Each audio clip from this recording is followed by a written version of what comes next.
For most of human history, the night sky was assumed to be full. Not full of stars only, but full of watchers, gods, spirits, other minds looking back.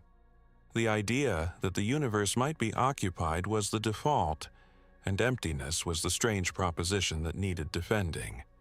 In the last century, that assumption quietly reversed. We built telescopes that could resolve individual galaxies, radio dishes that could catch a whisper across light years, and detectors sensitive enough to register a single planet crossing the face of a distant sun.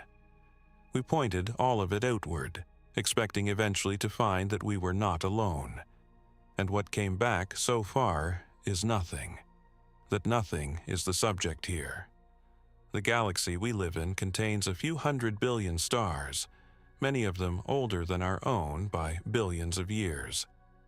The chemistry that built us appears to be ordinary, assembled from elements scattered through every corner of space.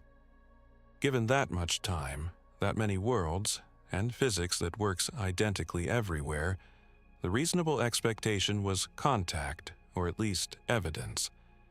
Instead, there is silence, and the silence has not stayed still. Each new discovery that should have made company more likely has, on closer inspection, deepened the problem rather than resolved it. This is the shape of what is called the Fermi paradox, and the reason it grows more unsettling with time is not that the universe has changed. It is that we keep learning how favorable the conditions really are, while the answer we receive keeps failing to arrive. To understand why that gap matters, we have to start with the silence itself, and with how completely it contradicts what we thought we knew. Consider what silence actually means in this context, because the word carries more weight than it first appears to. When astronomers speak of the galaxy being quiet, they are not describing a poetic mood or a philosophical impression. They are describing a measurable absence, the failure of specific expected signals to appear across decades of increasingly capable observation. To feel the force of that absence, you first have to grasp how loud the galaxy should be if the assumptions most scientists once held were correct. A single technological civilization, given enough time, tends toward expansion, communication, and the reshaping of its environment on scales that leave marks. Those marks should be visible. The question is why we see none of them, and to answer that we have to look closely at what we have actually been looking at, and for how long. The Milky Way is not a young structure. Its oldest stars formed more than 13 billion years ago, and the disk that contains most of its stars has been assembling planetary systems for the vast majority of that span. Our own sun is a relative latecomer, roughly 4.5 billion years old, which means there were countless worlds capable of hosting stable chemistry long before Earth existed. If life is something the universe does readily, then the head start available to other systems is not measured in centuries or millennia. It is measured in billions of years. A civilization that arose even a fraction of that time before us, and that spread outward at a pace far slower than light, would have had ample opportunity to cross the entire galaxy many times over. The distances are large, but time, in this accounting, is larger still. This is the first source of the discomfort. The clock has been running long enough for the room to have filled. Against that immense stretch of available time, we place the actual record of our listening, and the mismatch is where the paradox begins to sharpen. Serious searches for artificial signals from other stars began only in the middle of the 20th century. The earliest efforts pointed a single dish at a small number of nearby stars, listening across a narrow band of frequencies for anything that stood out against the natural static of space. Since then, the searches have grown enormously in reach and sensitivity, sweeping millions of stars, scanning across wide ranges of the radio spectrum, and more recently extending into optical wavelengths where a laser pulse might announce itself. Yet even the most ambitious of these campaigns has examined only a thin slice of what could be examined. The galaxy is vast, the number of possible frequencies is enormous, and a signal must be pointed roughly our way, broadcasting at roughly the moment we happen to be listening, for us to catch it. So, one honest response to the silence is simply that we have not truly searched. We have listened at a keyhole and concluded the house is empty. That response is fair as far as it goes, and no responsible scientist dismisses it. But it does not dissolve the problem, because the paradox was never only about radio signals. It was about presence. A signal is a deliberate message, something a civilization chooses to send, and there are many reasons a civilization might choose not to. Presence is different. Presence is the physical footprint of a technological species doing ordinary things over long periods of time. It is the waste heat of vast machinery, the restructuring of solar systems for energy, the slow spread of self-replicating probes, the alteration of a star's light in ways that no natural process would produce. These footprints do not require anyone to be trying to reach us. They would simply be there, byproducts of existence, visible whether or not their makers cared about us at all. And it is the absence of these, not merely the absence of a phone call, that gives the silence its texture. We are not only failing to hear a message, we are failing to see the evidence that anyone is home. To make this concrete, think about the way our own species has changed the face of a single planet in only a few thousand years of civilization, and only a couple of centuries of industrial activity. We have covered continents in artificial light bright enough to be seen from orbit. We have filled the atmosphere with chemical signatures that did not exist before. We have flung metal objects past the outer planets and out into interstellar space, and we have begun, tentatively, to imagine harvesting the energy of the sun on scales far beyond a single world. Now extend that trajectory not by 2 centuries but by 2 million years, a span that is trivial against the age of the galaxy. It becomes very difficult to imagine such a civilization leaving no trace at all. And yet, when we survey the stars for exactly those traces, the results come back clean. No stars have been observed dimming in the patterned way that vast energy collecting structures would produce. No unexplained infrared glow marks a system radiating the heat of a super-civilization. No probe has arrived, no beacon has been found. No anomaly has resisted a natural explanation once examined carefully. The absence is not for lack of the kind of evidence that would be hard to hide. This is the point at which people often reach for a comforting resolution, and it is worth pausing on why the easy answers tend to fail. One might say the distances are simply too great for anyone to cross, that the speed of light forms a wall no civilization can pass. But interstellar travel does not require exceeding the speed of light, or even approaching it. A probe moving at a small fraction of light speed, self-replicating using material found along the way, could in principle spread from star to star and populate the galaxy in a few tens of millions of years.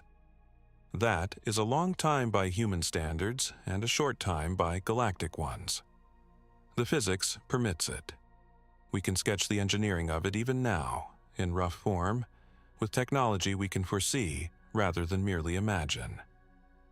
So, the wall of distance, while real, is not high enough to explain a silence this complete. One might instead say that civilizations are simply rare, and that is a serious answer, one we will examine carefully in its own right. But notice what rarity has to accomplish to work as a solution. It is not enough for technological life to be uncommon. It has to be so vanishingly uncommon that in an entire galaxy, over an entire history of billions of years, across hundreds of billions of candidate worlds, we are effectively the only case, or close to it. That is an extraordinary degree of rarity, and it demands an explanation of its own. something must be making the emergence or survival of such civilizations far more difficult than the raw availability of worlds would suggest. Rarity does not end the inquiry. It relocates it and points toward a barrier we have not yet identified.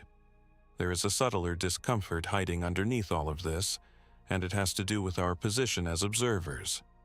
We exist. We are, by definition, a technological species capable of asking the question. That means the emergence of a curious, tool-using intelligence is not impossible, because it happened at least once, here, on an ordinary planet orbiting an ordinary star in an unremarkable part of the galaxy. Nothing about our origin appears to require a miracle or a violation of physics.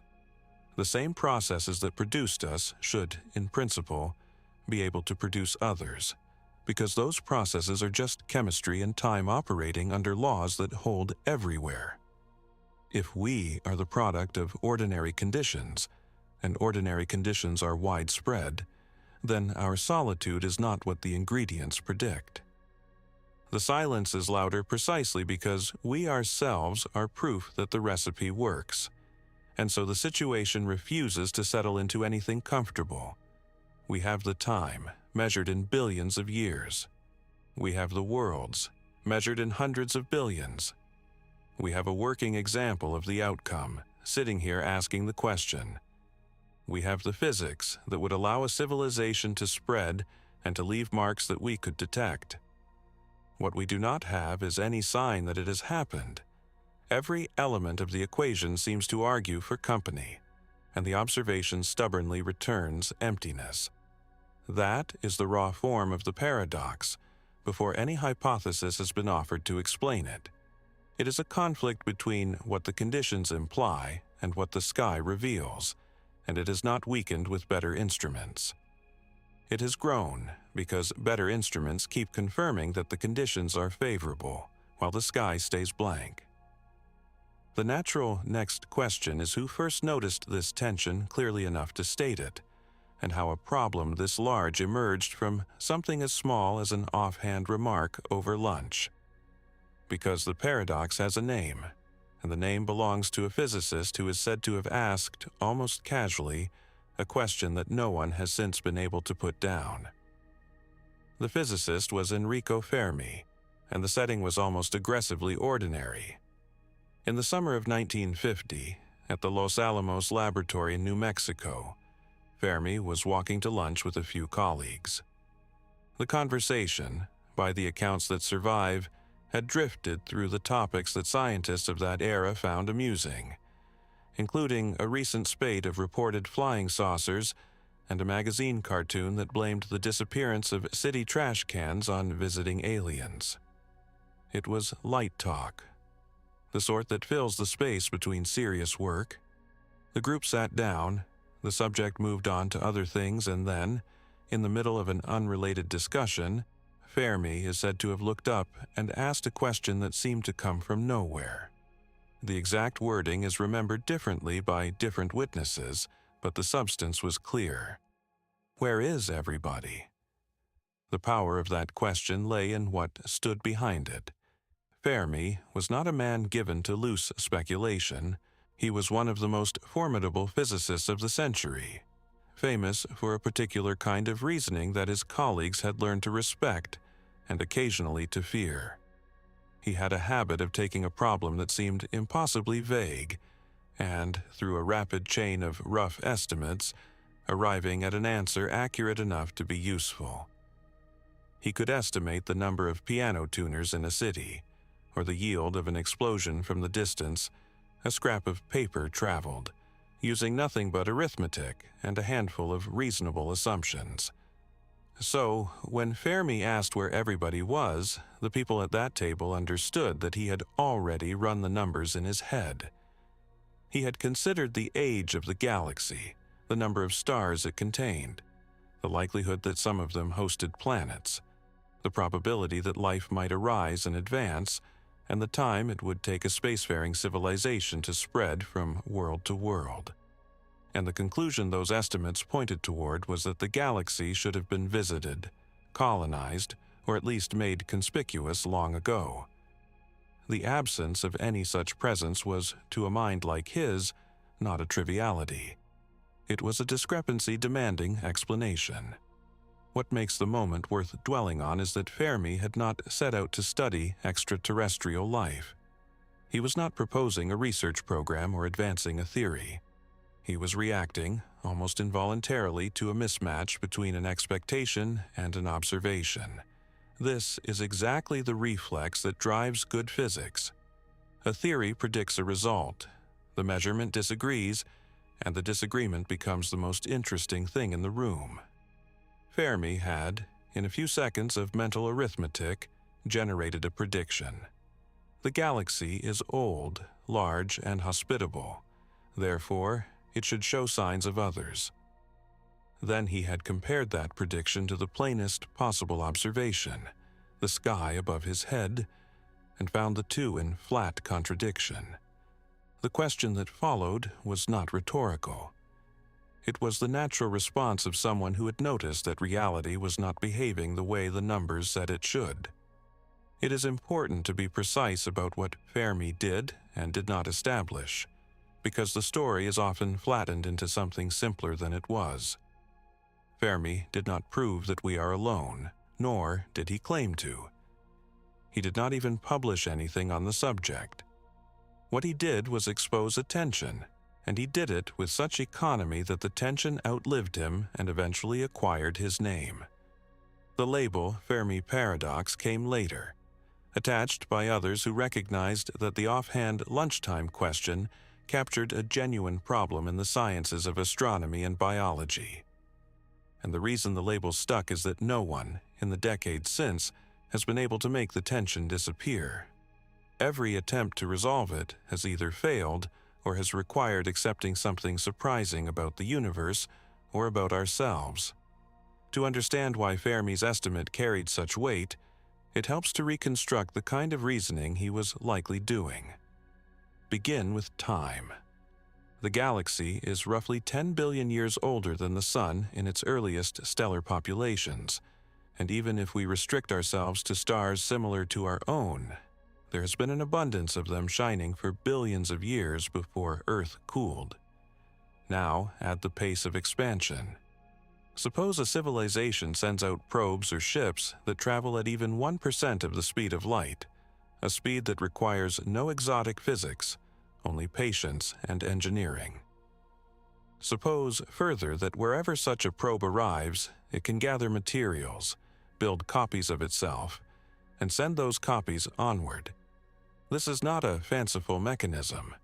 It is simply the logic of self-replication applied to space, and life itself is proof that self-replicating systems can spread with remarkable thoroughness once they begin. Under those modest assumptions, the time required to reach every star in the galaxy is on the order of a few tens of millions of years. Against the age of the galaxy, that span is almost nothing. It is a rounding error. A single civilization, arising even once with even modest ambitions, could have saturated the galaxy with its presence in a period so short that it should have happened many times before we ever appeared. This is the crux of Fermi's discomfort, and it is worth stating with care because it is easy to misplace. The paradox does not depend on many civilizations existing. It depends on the possibility that even one could have spread. If technological life is common, then the galaxy should be full of it, and their absence is strange. But if technological life is rare, then the very fact that we exist tells us that the barrier to arising was not insurmountable, which raises the question of why the one or few that did arise left no trace.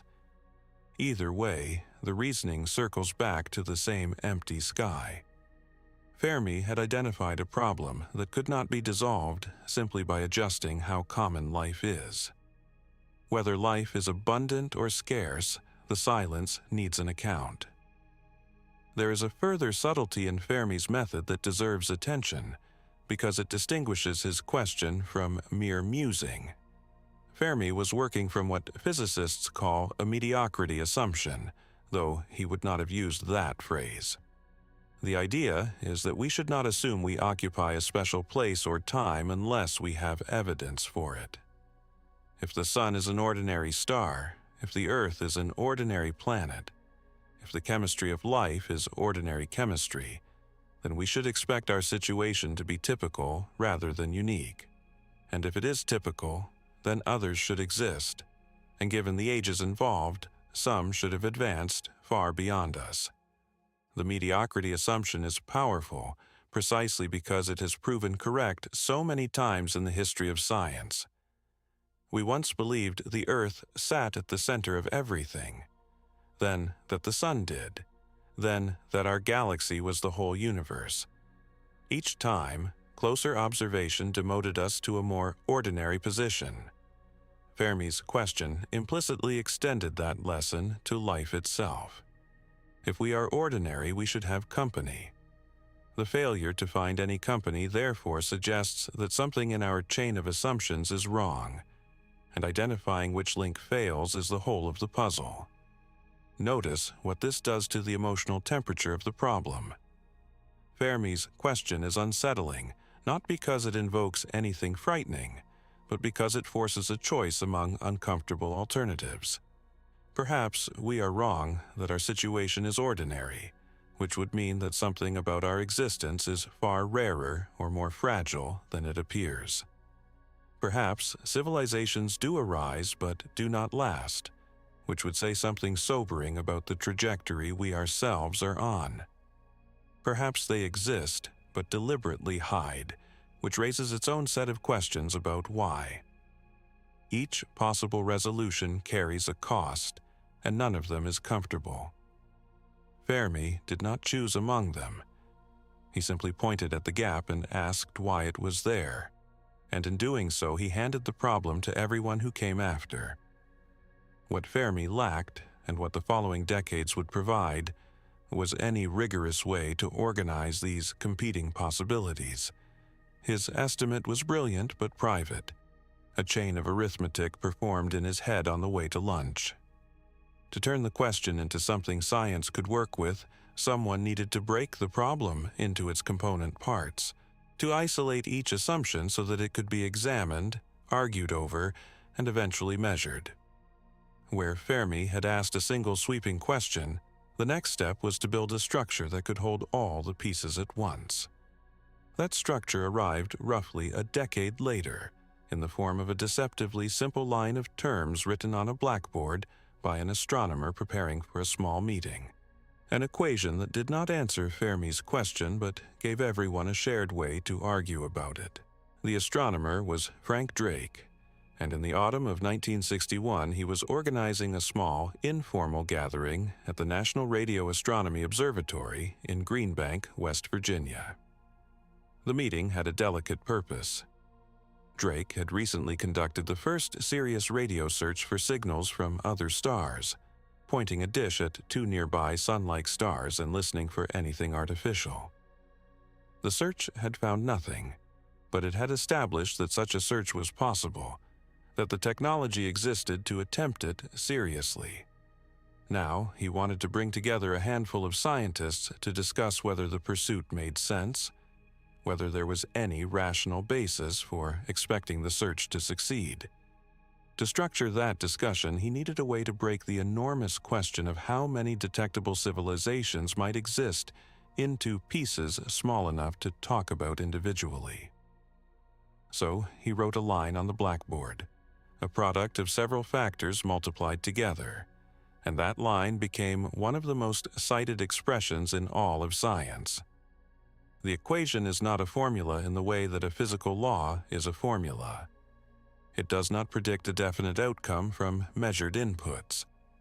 It is better understood as an organizing device, a way of decomposing an impossibly large uncertainty into a sequence of smaller uncertainties, each of which can at least be discussed on its own terms. The logic runs like this. Start with the rate at which suitable stars form in the galaxy.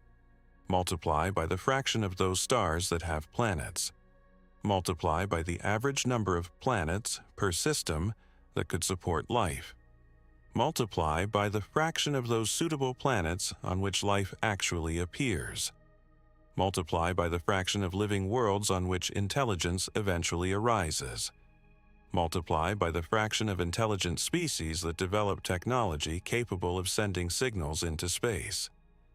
And finally, multiply by the length of time such a civilization remains detectable before it vanishes or falls silent.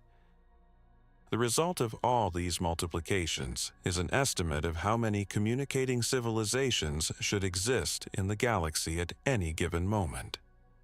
What makes the equation valuable is not the number it produces, because the number is almost entirely a matter of what you feed into it. Its value is that it isolates the assumptions. Before Drake, someone speculating about extraterrestrial life was making a single vague judgment, essentially a mood, about whether the universe felt crowded or empty. After Drake, the speculation could be pinned down. You could ask specifically which term is driving your conclusion. Is your optimism coming from the belief that life arises easily, or from the belief that civilizations last a long time? Is your pessimism rooted in doubt that intelligence is likely, or in doubt that planets are common? The equation turned a formless argument into a structured one, and structure is what allows disagreement to become productive rather than circular. Two people who reach wildly different conclusions can now locate exactly where they diverge, which term they weigh differently, and that is an enormous advance over simply trading intuitions. The way to appreciate the equation is to walk through its terms and watch how our knowledge of each has changed since Drake first wrote them down, because that change is itself part of the story of why the paradox has grown sharper. The early terms, the ones concerning stars and planets, were almost complete guesses in 1961. The later terms, concerning life and intelligence and longevity, remain guesses even now. But the trajectory of what we have learned is revealing, because nearly every advance in the measurable terms has pushed them toward higher values, toward a more populated galaxy, while the silence has stayed exactly as it was. Consider the rate of star formation, the first term. When Drake wrote the equation, this was known only approximately, but it has since been refined considerably, and the galaxy turns out to be a steady factory of new stars, producing a few every year on average across cosmic history, having produced hundreds of billions over its lifetime. This term was never the source of pessimism, and it has only grown more favorable as our census of the galaxy has improved.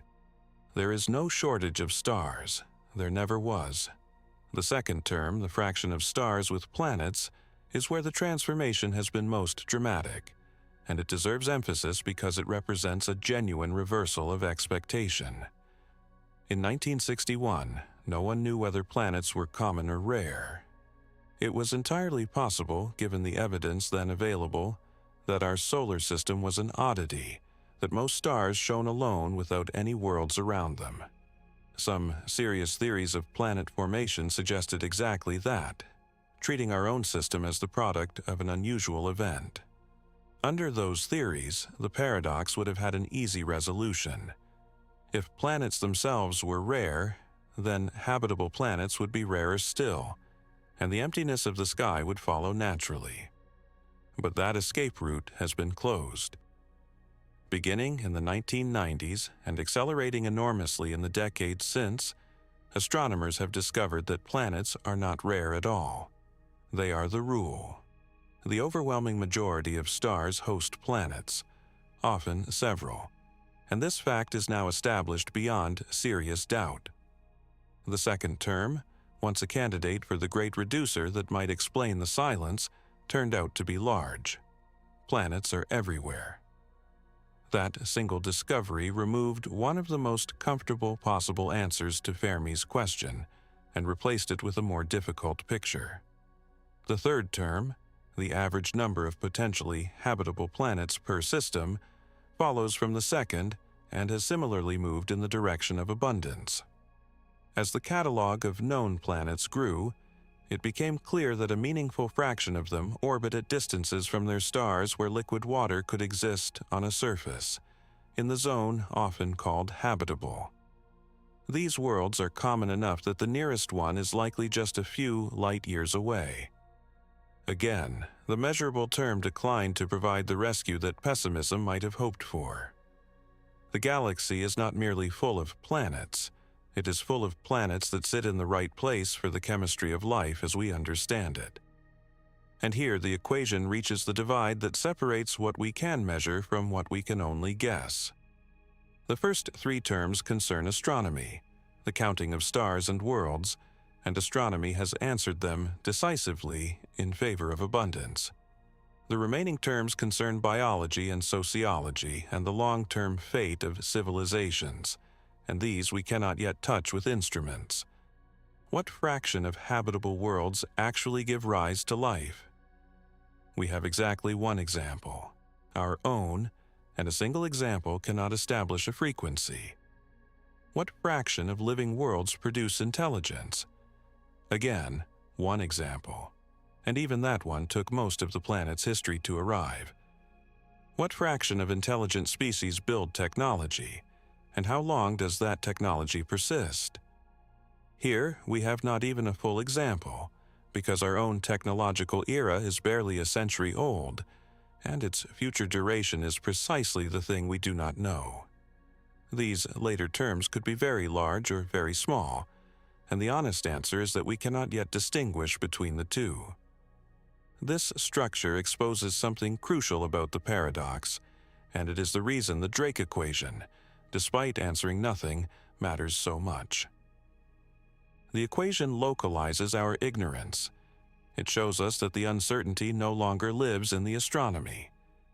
We know the galaxy is full of suitable worlds.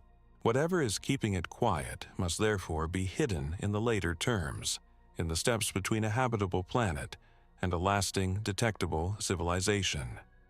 Somewhere in that chain, from chemistry to life to intelligence to technology to endurance, something must be failing, or failing often enough to leave the galaxy silent. The equation cannot tell us which step fails, but it tells us where to look, and it tells us that the answer is no longer a matter of counting stars. It is a matter of understanding how difficult it is to travel the road from a warm, wet, rocky world to a species that can reshape a solar system and endure long enough to be seen. The equation also carries a warning that is easy to overlook. Because so many of its terms are unknown, and because they are multiplied together, the final result is extraordinarily sensitive to assumptions. A modest shift in a single uncertain term can swing the answer from millions of civilizations to essentially none. This means that anyone who states a confident number is really stating a confident set of guesses about the very things we understand least. The equation, used honestly, is not a machine for producing answers. It is a machine for revealing how much rests on the parts we cannot yet measure. And what it reveals is that our expectation of a company is built almost entirely on the terms we can count, the stars and the planets, while our uncertainty about whether that company exists is concentrated entirely in the terms we cannot. That imbalance is worth holding on to because it frames everything that follows. The astronomy says the room should be crowded. The biology and the sociology remain silent about whether the room ever fills. To make progress, we have to look harder at the astronomy first, to be sure the room really is as crowded as the counting suggests. Because if the sheer number of stars and worlds is as overwhelming as it appears, then the pressure falls entirely on those later, darker terms. So the next question is not whether planets exist, but just how many stars, how much time, and how many chances the galaxy has actually had. Because it is the scale of those numbers that turns a curiosity into a genuine contradiction. Begin with the number of stars, because everything else is built on it, and because the number is difficult to hold in the mind at its true size. The Milky Way contains somewhere between 100 billion and 400 billion stars. The uncertainty in that range is itself instructive, since it means we cannot even count our own galaxy's stars to better than a factor of a few. But take the lower figure and it is still a quantity beyond ordinary comprehension. To grasp it, consider that if you attempted to count the stars in the galaxy one per second, without pausing to sleep or eat, the counting would take you longer than the current age of the universe. The number is not large in the way that a national population is large. It is large in a way that defeats intuition entirely, and it is only the count for a single galaxy among the hundreds of billions of galaxies that fill the observable universe. For the purposes of the paradox, though, we can set aside those other galaxies because the distances between galaxies are so immense that crossing them poses problems of a different order. The Milky Way alone is enough. The Milky Way alone should be sufficient to fill with company, and it is the Milky Way alone that remains silent. Now add the dimension of time, because a crowd is not only a matter of how many but of how long.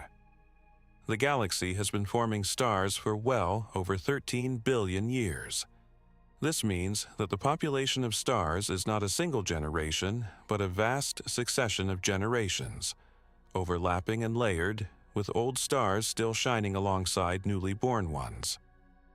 Crucially, a great many of these stars are older than the Sun, in some cases by billions of years. This is the fact that transforms the number of stars from a static census into a dynamic argument.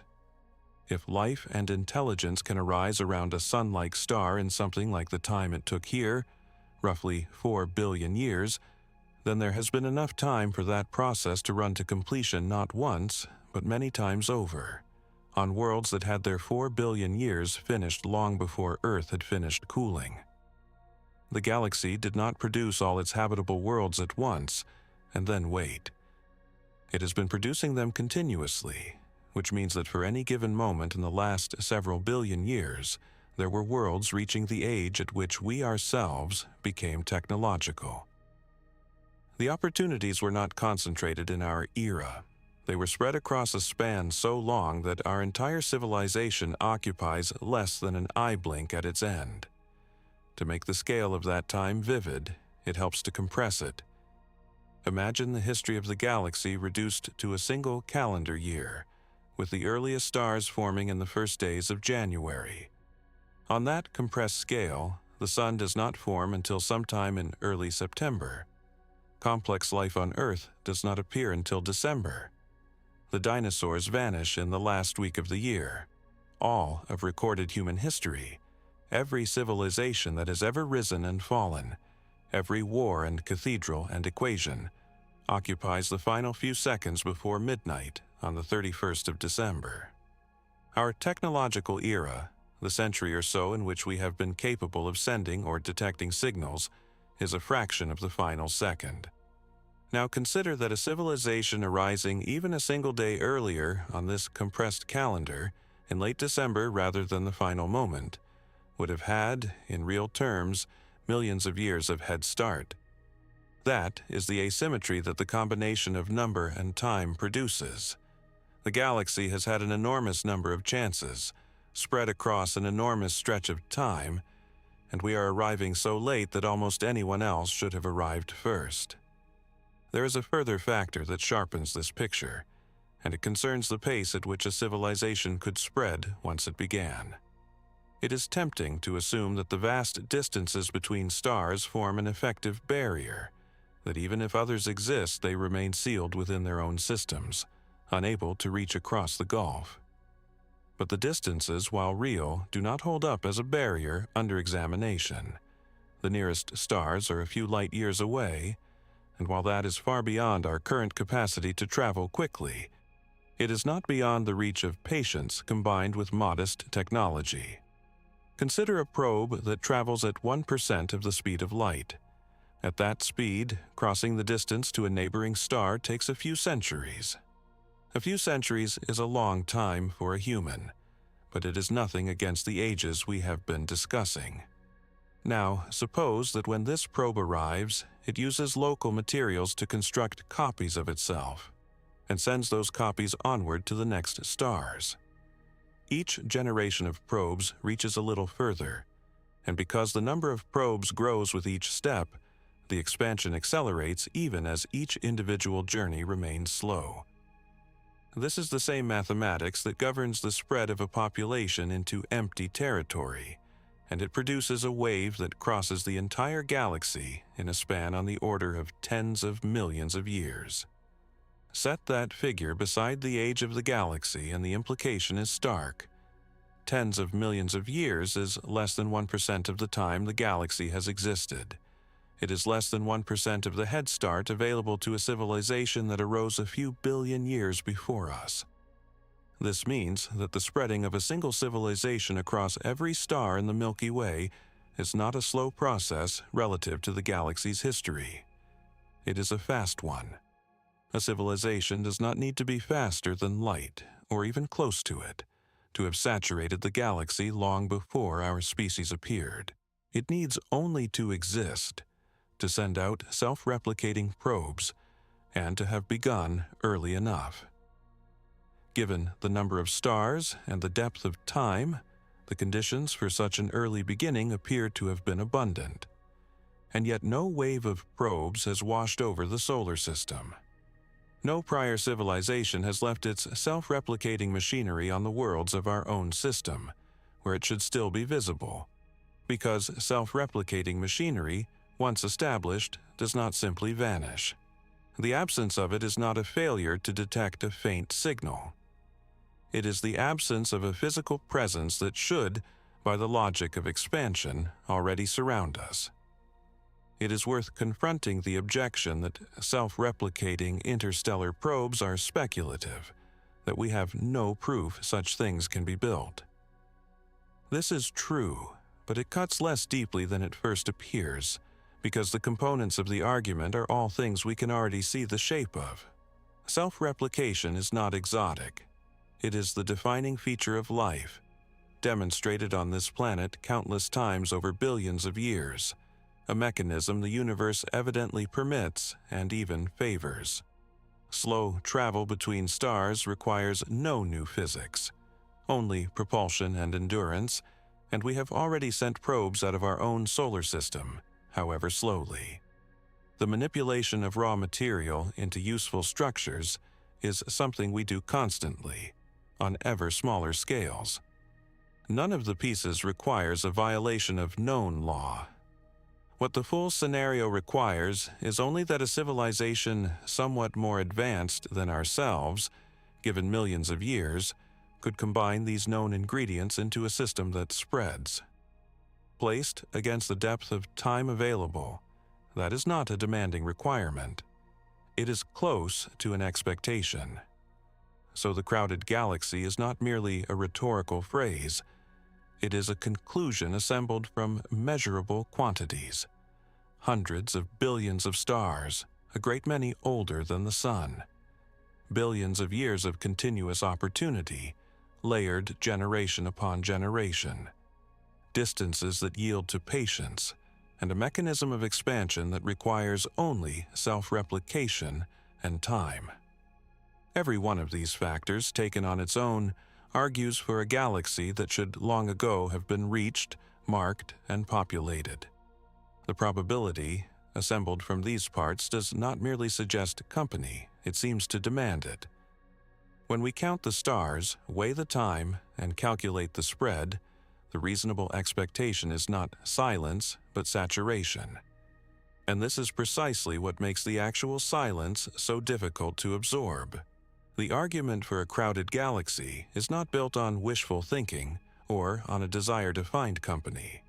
It is built on the same kind of measurement and estimation that we trust in every other domain of astronomy. When we count the stars and weigh the time, the numbers point overwhelmingly toward a galaxy that should be full. The emptiness we observe, therefore, is not the confirmation of a low expectation. It is the violation of a high one. The stronger the case for a crowded galaxy becomes, the more the observed silence demands an explanation, because a weak expectation can fail quietly, But a strong one, when it fails, points to something we have fundamentally misunderstood.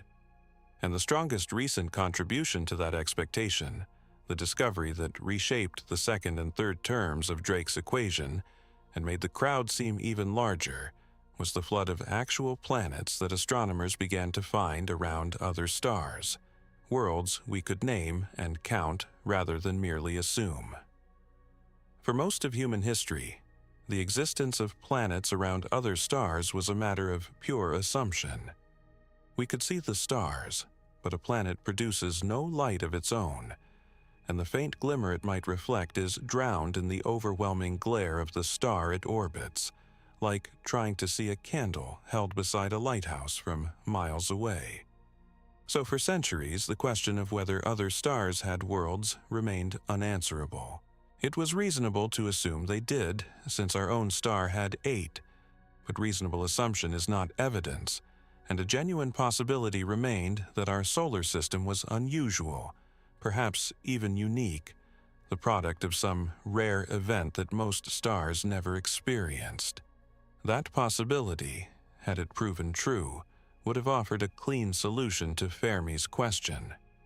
A galaxy nearly empty of planets would be a galaxy with few places for life to begin, and the silence would follow without any deeper mystery.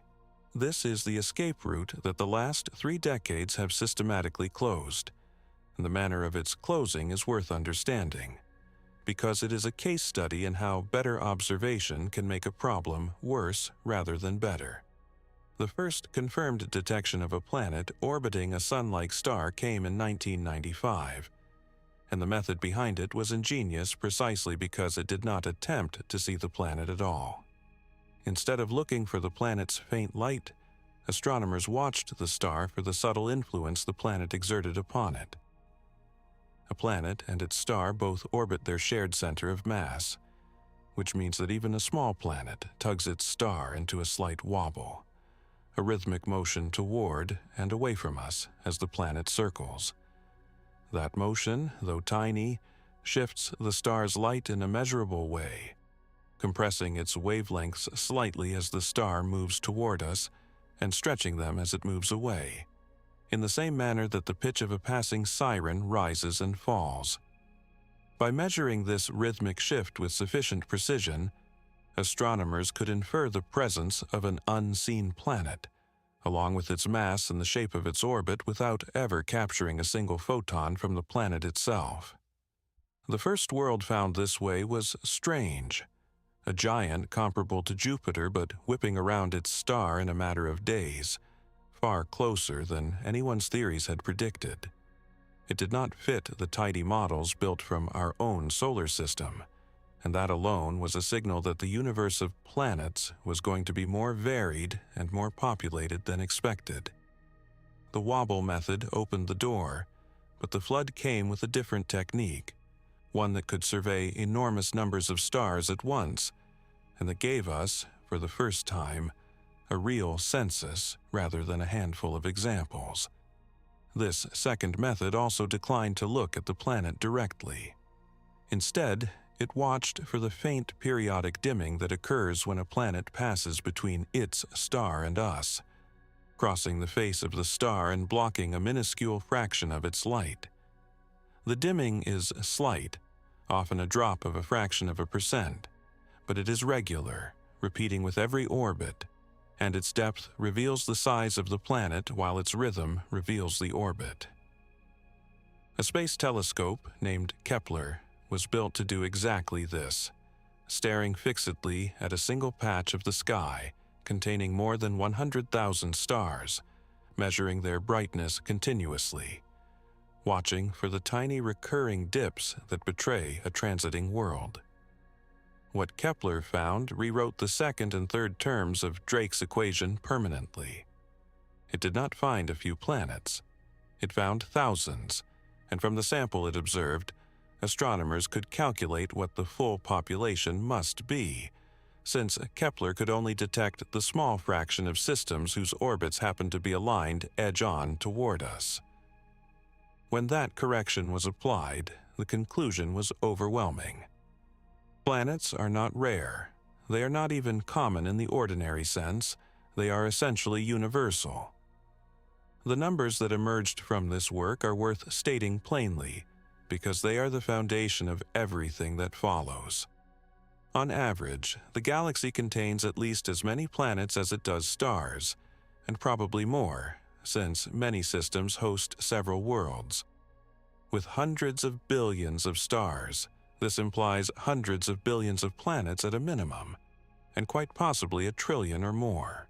Among these, a meaningful fraction orbit at the right distance from their star for surface temperatures to permit liquid water, the zone astronomers call habitable, not because life there is guaranteed, but because the most basic requirement we know of is at least possible. The estimates for how many such potentially habitable worlds exist vary, but even the conservative figures run to billions. Billions of worlds, in our galaxy alone, where the temperature is right for liquid water, where the chemistry of life as we understand it could at least begin, and the nearest of them is not far in cosmic terms. Statistically, a potentially habitable planet orbits one of the stars within a short distance of the Sun, close enough that if anyone were there and inclined to broadcast, we would be well within range to hear. This is the point at which the discovery of planets stops being reassuring and starts becoming part of the problem. Before Kepler, an optimist and a pessimist about extraterrestrial life could at least agree that the number of available worlds was unknown, and the pessimist could reasonably suppose that habitable planets might be scarce enough to explain the silence. After Kepler, that supposition is no longer available. We know the worlds are there. We can point to the regions of sky where they orbit. We can estimate their number with growing confidence, and the number is enormous. The scarcity of habitable real estate, which might once have absorbed the entire weight of the paradox, has been eliminated as an explanation. Whatever is keeping the galaxy silent, it is not a shortage of places for life to live. The rooms exist in their billions, and they appear to be empty. There's a temptation to soften this conclusion by noting that the habitable zone is a crude measure, and that is a fair point worth addressing honestly. Sitting at the right distance from a star for liquid water is only one of many conditions that a world might need to support life, let alone complex life. A planet in the habitable zone might lack water entirely, or have an atmosphere too thick or too thin, or be locked with one face perpetually toward its star, or be bathed in radiation from a violent stellar neighbor. The mere fact that a planet occupies the habitable zone does not make it a second Earth. This is true, and it matters, and it is one of the threads that leads toward the arguments we will examine later about how special our particular world might be. But it does not rescue the pessimist as cleanly as one might hope, because the sheer number of habitable zone worlds provides an enormous margin. Even if the great majority of them fail some further test, if only a small fraction of a small fraction turn out to be genuinely suitable, that still leaves a vast number of viable worlds, because a small fraction of billions is still millions. The abundance is so large that it can absorb a great deal of winnowing and still leave the galaxy well stocked with plausible cradles for life. There is also a subtler way in which the exoplanet discoveries have deepened the paradox, and it concerns the variety of what we have found. Before we could observe other systems, our theories of how planets form were built entirely from the single example of our own, and those theories predicted that other systems would resemble ours, with small rocky worlds close to the star and large gaseous ones farther out, arranged in tidy, near-circular orbits. The reality turned out to be far more diverse. We found giant planets orbiting closer to their stars than Mercury orbits the Sun. We found worlds on wildly elongated orbits, and systems packed tightly with several planets in the space our innermost world occupies alone. We found categories of planet that have no counterpart in our system at all, worlds intermediate in size between Earth and Neptune that appear to be among the most common types in the galaxy, and yet are entirely absent from our own neighborhood. This diversity matters because it tells us that planet formation is not a narrow process producing copies of one template. It is a prolific and varied process, filling the galaxy with worlds of every description. The universe is not stingy with planets. It manufactures them in staggering abundance and endless variety, which only reinforces the conclusion that the raw material for life is not the limiting factor. So, the flood of exoplanets has done something specific and consequential to the shape of the paradox. It has taken the terms of Drake's equation that concern the availability of worlds, the terms that once might have been small enough to explain everything, and it has forced them to be large. The astronomy has delivered its verdict, and the verdict is abundance. Stars in their hundreds of billions, planets in their hundreds of billions or more, habitable zone worlds in their billions, arranged in every conceivable configuration and spread across a galaxy that has had billions of years to let life run its course on each of them. Every measurable quantity that could have provided an easy answer has instead deepened the difficulty. The more clearly we see the galaxy, the more crowded with opportunity it appears, and the more conspicuous its silence becomes. This forces the weight of the paradox onto the remaining terms, the ones we cannot yet measure, and it sharpens a particular question that must now be confronted directly. If the worlds are there, in their billions, and if the silence is nonetheless real, then perhaps the difficulty lies not in finding a place for life, but in the transition from a habitable world to a living one, or from a living one to a complex and intelligent one. Perhaps our own planet, for all that it seems ordinary in its position and its chemistry, is the beneficiary of a chain of improbable circumstances that most habitable worlds never enjoy. Perhaps a planet can sit in the habitable zone for billions of years, warm and wet and stocked with the right elements, and still remain lifeless, or host only the simplest life, never crossing the thresholds that led, here, to a species capable of asking where everyone else has gone. The argument that Earth is a beneficiary of unusual good fortune has a name, the rare Earth hypothesis, and it represents the most serious attempt to resolve the paradox by locating the difficulty not in the availability of worlds, but in the availability of the right kind of world. The core claim is straightforward, though its implications are far-reaching. It holds that while simple life, single-celled and hardy, may indeed arise readily wherever conditions permit, the path from that simple life to complex, large, intelligent organisms depends on a long sequence of circumstances so specific and so improbable in combination that most habitable worlds never complete it. Under this view, the galaxy may be teeming with microbial life, with slime and scum on countless warm worlds, while being nearly empty of anything that could build a radio telescope. The habitable zone is full, but the road from a living world to a thinking one is strewn with obstacles that few planets clear. Earth cleared them, and here we are. But Earth, in this account, is not typical. It is exceptional, the winner of a lottery whose odds are so long that winning it twice in the same galaxy may be rare. To evaluate this claim fairly, we should look at the specific circumstances it points to, because the hypothesis is only as strong as the list of conditions it can show to be both necessary and rare. The first, and perhaps most compelling of these concerns, our moon, which is unusual in a way that turns out to have profound consequences. Most moons in the solar system are small relative to their planets, captured asteroids or minor bodies. Our moon is enormous relative to the Earth, large enough that the Earth and moon are almost a double system, and this is thought to be the result of a colossal collision early in the planet's history, when a body roughly the size of Mars struck the young Earth and flung enough material into orbit to coalesce into the moon we see now. That such a collision occurred, with the right mass and the right angle to produce a large, stabilizing moon, rather than destroying the planet or leaving nothing, is itself a matter of chance. And the consequences of having that large moon are considerable.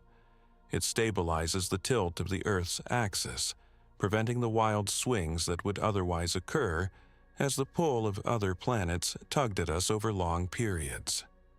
A planet whose axis wanders chaotically would experience climate extremes that shift dramatically over geological time, making the sustained stability that complex life seems to require difficult to maintain. Our moon, by holding our axis steady, has given the Earth a climate consistency that may be far from typical, and it did so as the result of a single ancient accident. A second circumstance concerns the arrangement of the larger planets in our system, particularly Jupiter. Jupiter is a giant, and its immense gravity has shaped the history of the inner solar system in ways that may have been important for the persistence of life on Earth. It is often argued that Jupiter acts as a kind of shield, its gravity deflecting or capturing comets and asteroids that might otherwise have struck the inner planets far more frequently, subjecting Earth to a bombardment too relentless for complex life to develop and endure.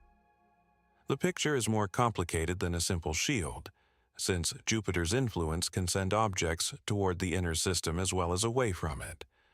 But the broader point stands that the specific configuration of giant planets in a system profoundly affects the impact history of any habitable world within it. A system arranged differently, with giant planets in different orbits or absent altogether, might subject its habitable worlds to a pattern of catastrophic impacts that repeatedly resets the clock of biological development, never allowing the long, uninterrupted stretches of stability that complex life appears to demand. A third circumstance, and one of the most important, concerns not any single event but the extraordinary length of time that complex life required to develop, and what that duration implies. Life appeared on Earth relatively quickly, within perhaps the first several 100 million years after conditions allowed, which suggests that the first step, the origin of simple life, may not be the great bottleneck. But then, something remarkable happened, or rather failed to happen, for an immense span of time. For roughly 2 billion years, life on Earth remained simple, single-celled, never advancing beyond the microbial. 2 billion years is an enormous fraction of the planet's history, a period longer than the entire subsequent history of complex life many times over. During all that time, the Earth was habitable, life was present, and yet nothing more complicated than a single cell emerged. This long stall points to a step of profound difficulty, a threshold that took the Earth billions of years to cross even with life already established and conditions favorable. That step, the transition from simple cells to the complex kind of cell from which all plants, animals, and fungi are built, may be the true rarity. If it took our own richly living planet 2 billion years to achieve, then it is entirely plausible that many living worlds never achieve it at all, remaining microbial for their entire existence until their star dies. The rare Earth hypothesis assembles these circumstances and others into a cumulative argument. It points to the stabilizing moon, the protective arrangement of giant planets, the difficult transition to complex cells, the presence of plate tectonics that recycle the planet's surface and regulate its climate over long periods, the protective magnetic field that shields the surface from stellar radiation, the precise chemical composition that provides the right elements in the right amounts, and the position within the galaxy itself, neither too close to the crowded, radiation-soaked center, nor too far out in the sparse and metal-poor fringes. Each of these, the hypothesis argues, is a condition that must be met for complex life to arise and endure, and each is individually uncommon. When they are multiplied together, in the same way that Drake's terms are multiplied, the combined probability of finding all of them in a single world becomes very small. A galaxy full of habitable zone planets might therefore contain only a handful, or even just one that satisfies the entire list. The silence under this reading is not a mystery at all. It is simply the natural consequence of how rare a genuine Earth truly is. This is a serious argument, and it cannot be dismissed. But it invites serious challenge as well, and the challenge is worth stating with equal care, because the paradox is not resolved simply by asserting that Earth is special. The first difficulty is the persistent problem of sample size. Every condition the rare Earth hypothesis identifies as necessary is identified by looking at the one planet we know to bear complex life, our own, and reasoning that because these features are present here, they must be required. But a single example cannot establish necessity. It is entirely possible that some of these conditions are not requirements at all, but merely the particular way that life happened to arise on Earth, and that other paths using different arrangements could lead to complex life just as well. We assume the Moon is necessary for a stable axis because our stability came from the Moon, but perhaps other stabilizing mechanisms exist that we have not considered because our own planet did not need them.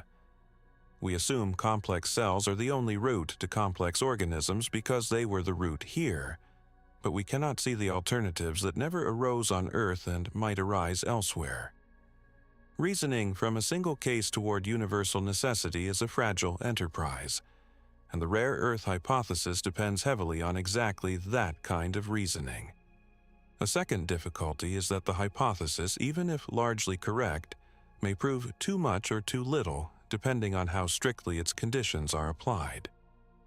If the conditions are truly as restrictive as the strongest versions claim, then it is somewhat surprising that Earth met all of them, since we would then be an extraordinary fluke even by the standards of our own galaxy.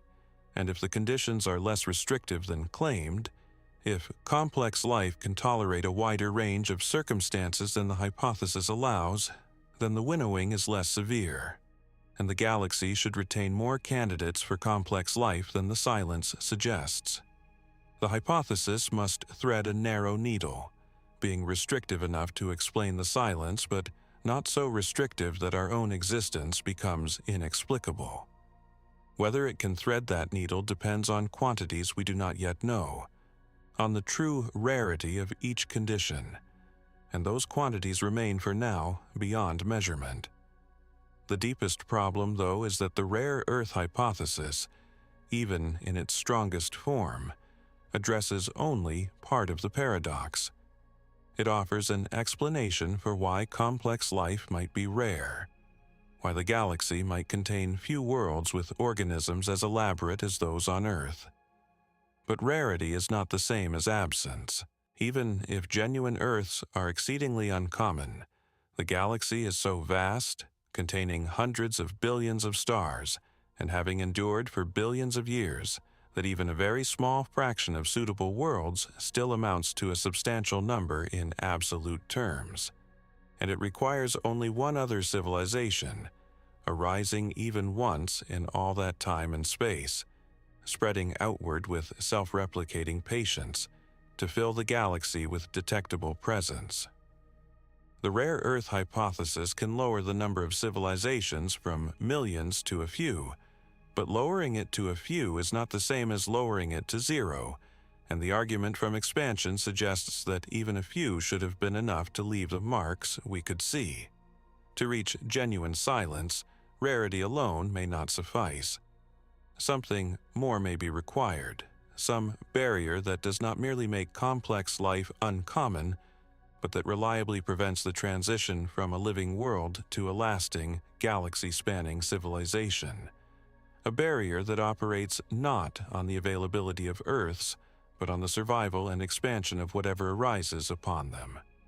That idea, the notion of a barrier standing between the raw ingredients of life and the emergence of a galaxy-spanning civilization, is known as the Great Filter, and it may be the single most important framework for thinking clearly about the paradox. The concept was articulated in its modern form by an economist and thinker named Robin Hanson, and its power lies in the way it reorganizes the entire problem. Instead of arguing about any single term in Drake's equation, the Great Filter treats the whole chain of steps, from lifeless chemistry to interstellar civilization, as a single obstacle course. Somewhere along that course, the reasoning goes, there must be at least one step so difficult that almost nothing gets past it. If there were no such step, the galaxy would be full, because the abundance of worlds and the depth of time would guarantee that many things would have completed the course. Since the galaxy appears empty, something must be stopping the process, and that something is the Great Filter. The filter is not a specific mechanism, but a logical necessity, an inference from the silence itself. Given that the road from chemistry to civilization has been open for billions of years across billions of worlds, and given that no one appears to have traveled it to the end, there must be a point along the road where the traffic stops. The framework begins by laying out the sequence of transitions that any world must complete to produce a civilization like the one we imagine spreading through the galaxy. First, a habitable world must exist, with the right conditions for chemistry to become complex. Then, the transition from complex chemistry to the first self-replicating life must occur, the origin of life itself. Then, simple life must persist and eventually give rise to more complex forms, crossing the threshold to the elaborate kind of cell that can build large organisms.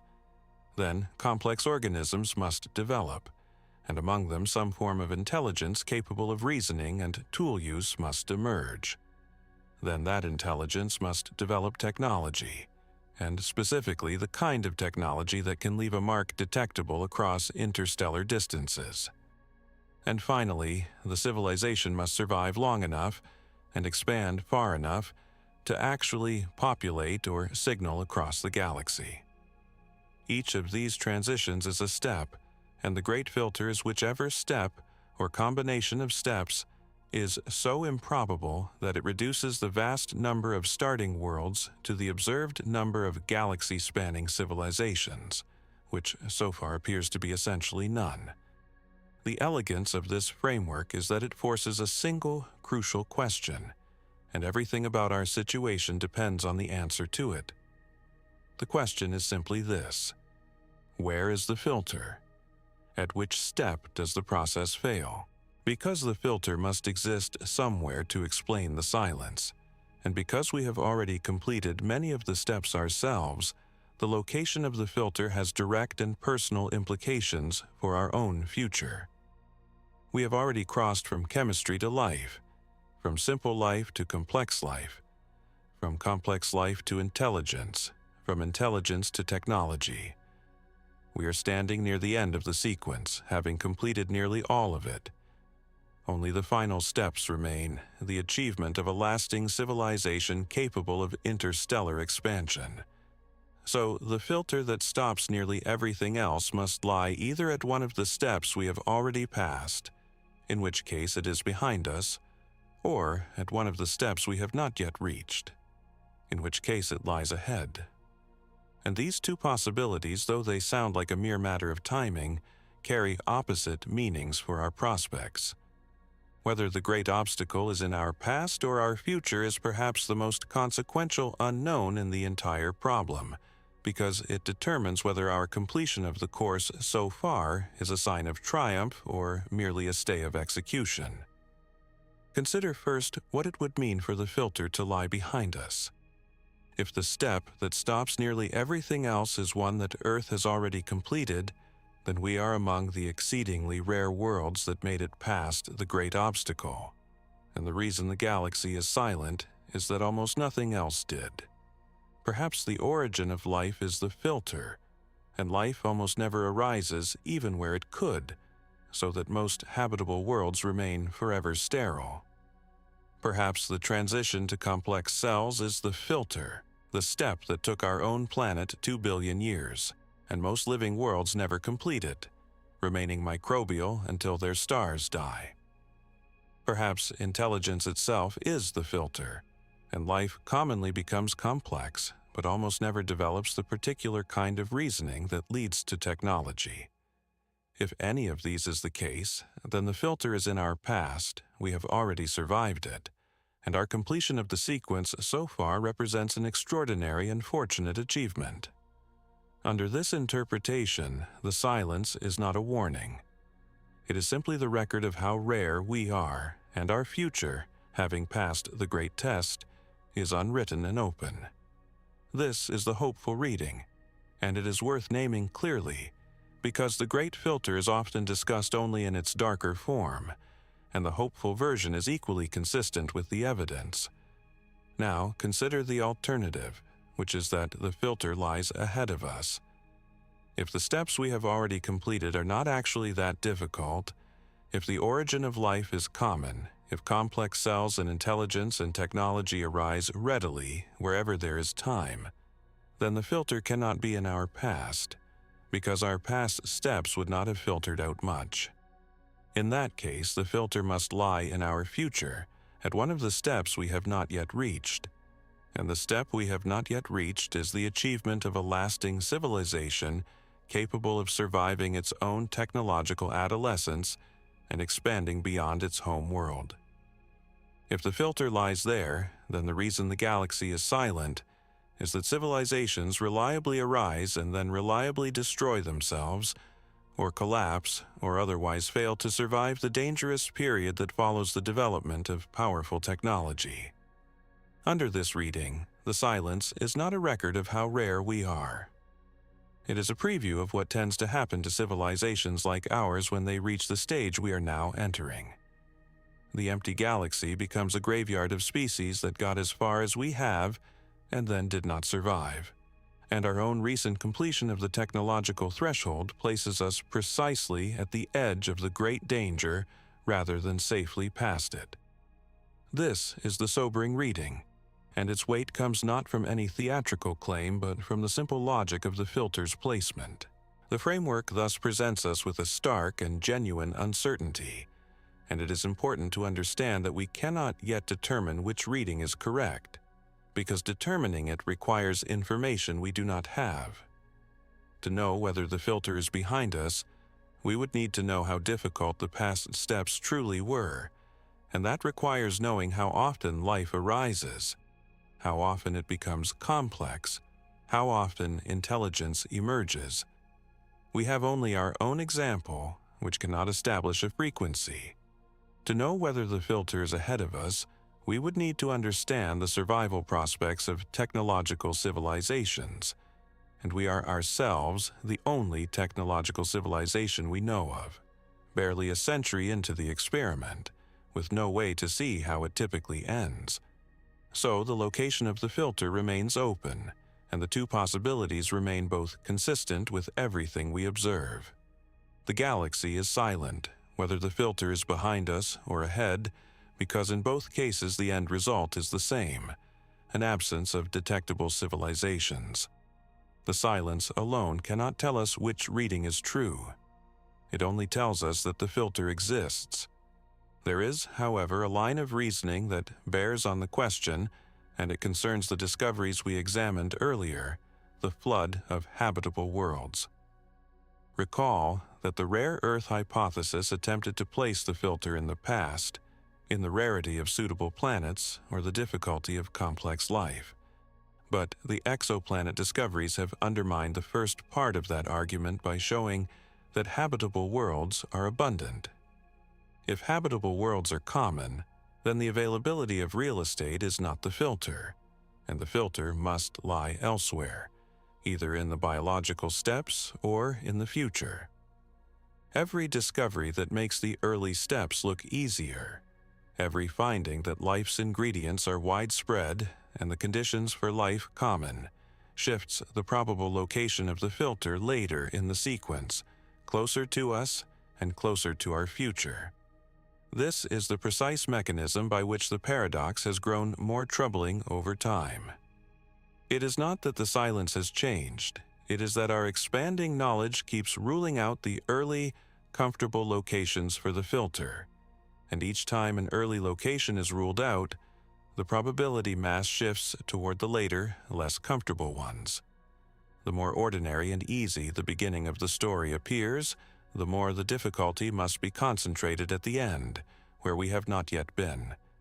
This is why the search for simple life elsewhere in our own solar system carries an importance that goes far beyond biology, and why the discovery of even microbial life on Mars or in the oceans beneath the ice of the outer moons would be a finding of enormous and double-edged significance. If life arose independently even once more, on a world in our own system, it would tell us that the origin of life is easy, common, a step that almost any suitable world completes. And if the origin of life is easy, then it is not the filter, and the filter must lie later, which pushes the great obstacle further toward our own future. A second genesis of life close to home, which would at first seem to be the most encouraging discovery imaginable, would in this light carry a shadow, because it would strengthen the case that the hardest step is one we have not yet faced. The absence of such life, conversely, would leave open the more hopeful possibility that the origin of life is itself the great rarity, the filter safely behind us. The stakes of these searches are therefore not merely the satisfaction of curiosity. They are, in a real sense, evidence about our own prospects. And to weigh those prospects properly, we must look first at the more hopeful possibility. The case that the hardest part is already behind us. The hopeful reading rests on a specific and testable proposition that one of the transitions Earth has already completed is so extraordinarily improbable that it constitutes the Great Barrier by itself, filtering out nearly every other world before it could ever reach our stage. If this is true, then we are not standing at the edge of a coming danger. We are standing on the far side of a barrier that almost nothing else crosses, and the silence around us is simply the measure of how nearly alone that crossing has left us. To assess whether this reading is plausible, we need to examine the candidate steps in our past and ask, for each, whether it is difficult enough to serve as the filter. There are two leading candidates, and each has substantial evidence in its favor, though neither can be confirmed with the certainty we would want.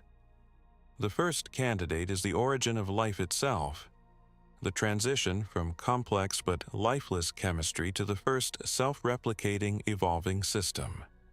This is a transition we understand poorly, despite decades of serious effort, and the depth of our ignorance is itself relevant to the argument. We know that the early Earth contained the raw materials, the carbon and water and energy and simple molecules from which life is built. We can produce, in laboratories, some of the basic building blocks of biology under conditions resembling the early Earth, the amino acids and other components that living systems use.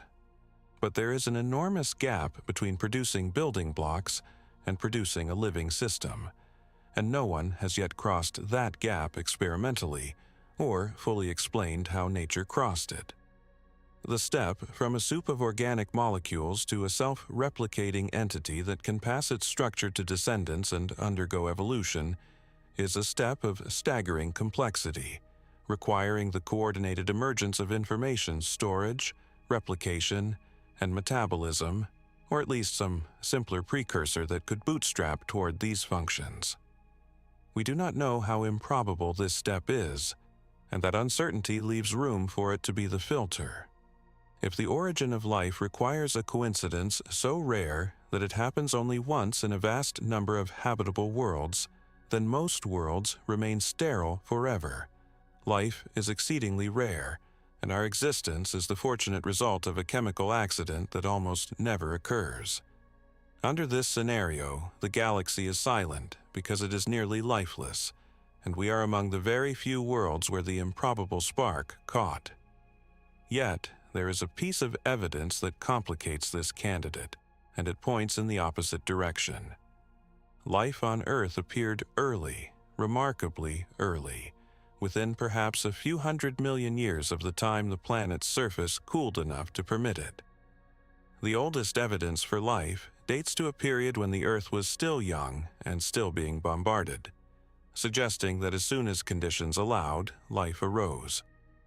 This rapidity is often taken as an argument that the origin of life is not difficult at all, because if it were the great rarity, we might expect it to have taken a long time to occur even here, rather than appearing almost as soon as it could.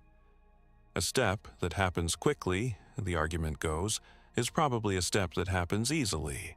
But this reasoning, though tempting, is not conclusive, and the reason it is not conclusive is subtle and worth understanding.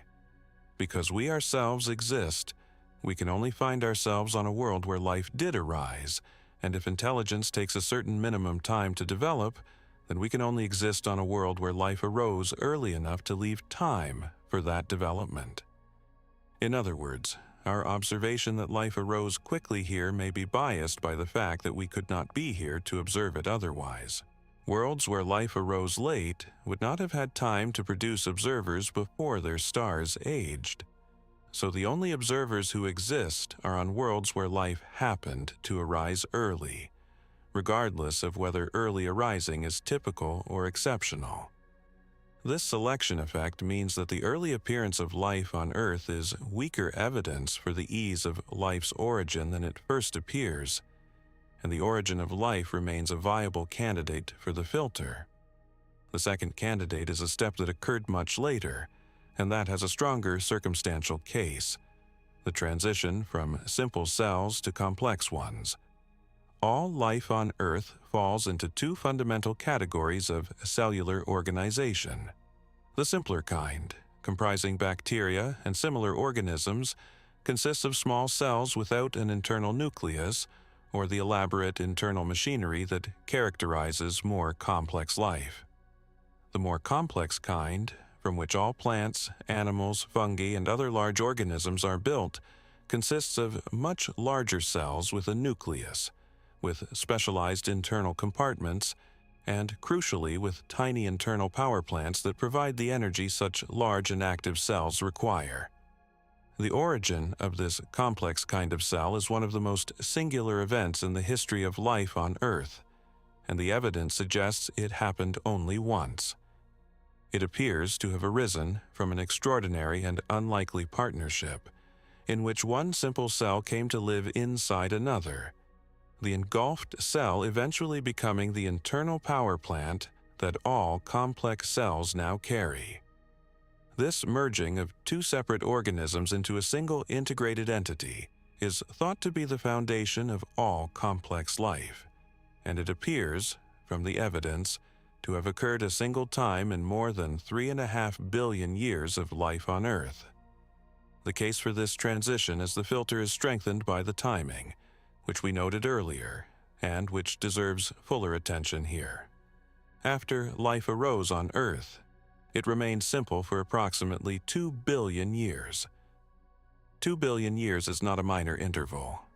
It is longer than the entire span of complex life that followed. Longer than the time from the first complex cells to the present many times over. For 2 billion years, life on Earth was present, was evolving, was adapting to countless environments, and yet never once, in all that time, did it independently produce the complex kind of cell, except in that single successful instance. This long delay is powerful evidence that the transition is genuinely difficult, that it required a coincidence so unlikely that even on a world already full of life, already given every opportunity, it took 2 billion years to occur and occurred only once. If the transition to complex cells is that rare, then it could easily be the filter. Most living worlds under this scenario never complete it. They remain microbial for their entire existence, oceans and continents covered in simple life that never assembles into anything larger, never crosses the threshold to complexity, and therefore never produces organisms capable of intelligence, technology, or communication. The galaxy might be full of life, but it would be simple life, invisible across interstellar distances, and the silence would be the silence of a galaxy of slime. This is a genuinely hopeful possibility, and it is important to understand why, because the emotional register of the Great Filter is often assumed to be uniformly grim. If the filter is the transition to complex cells, and if we have already passed it, then the hardest part of our journey is behind us. The step that stops nearly everything else is the step we completed roughly 2 billion years ago, and everything since, the development of complex organisms, of intelligence, of technology, has followed from that improbable early success. In this scenario, there is no great danger waiting in our future. No reason to expect that civilizations reliably destroy themselves, because the reason the galaxy is silent has nothing to do with the fate of civilizations, and everything to do with the rarity of the biological step that precedes them.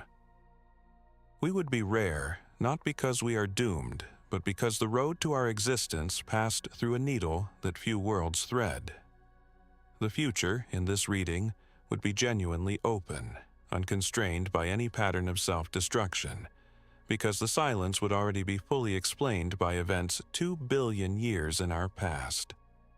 But we must be honest about the limits of this reasoning, because the hopeful reading, however appealing, cannot be confirmed with the evidence we currently possess, and the same uncertainty that permits it also permits its opposite. The difficulty is that all of these arguments rest on inference from a single planet's history, and a single history cannot establish a frequency. We observe that complex cells arose once on Earth, after a long delay, and we infer that the transition is difficult. But a single occurrence, even a delayed one, does not prove rarity across the galaxy. It is possible that the delay on Earth reflects local circumstances rather than universal difficulty, that on other worlds with different conditions the transition occurs more readily. We simply cannot tell, from one example, whether the 2 billion-year delay was a sign of deep improbability or merely the particular way it happened to unfold here. The same limitation applies to the origin of life. We cannot yet distinguish a filter that is truly behind us from the mere appearance of one generated by our position as the sole observers of our own history. And this inability to confirm the hopeful reading is precisely what leaves the door open to the alternative. The possibility that the past steps were not the Great Barrier at all, that they were merely difficult rather than nearly impossible, and that the true filter, the one that reliably ends civilizations like ours, still waits somewhere in the time we have not yet lived through. The possibility that the filter lies ahead of us draws its force from a specific chain of reasoning, and the chain begins with the very discoveries that were supposed to be encouraging.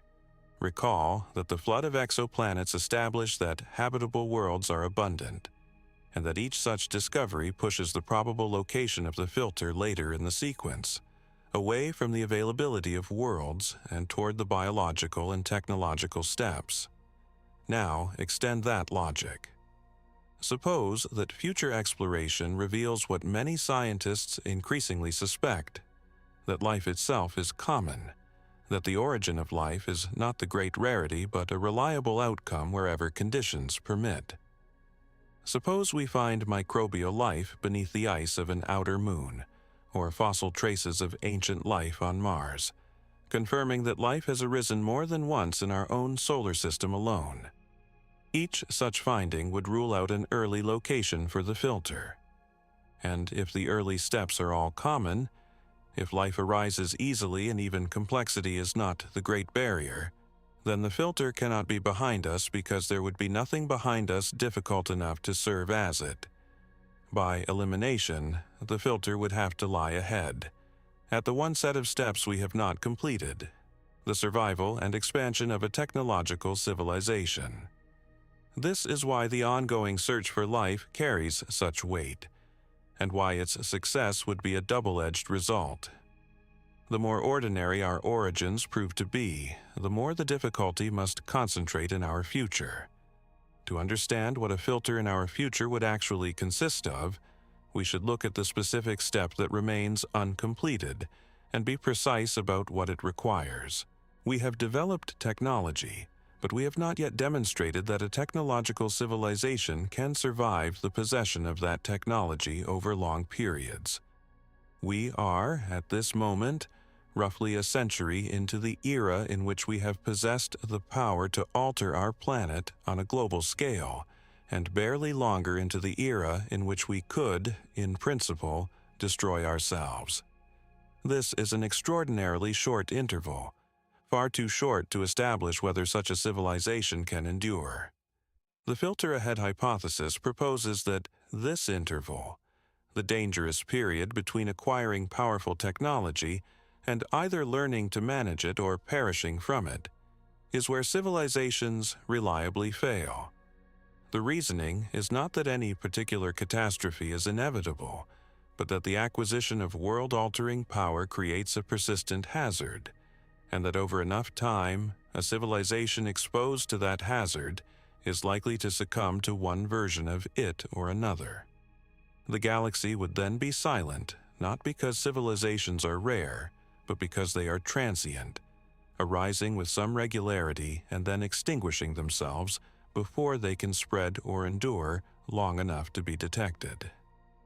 The candidate mechanisms for such a filter are, unlike much of this discussion, not speculative in the sense of being beyond our experience.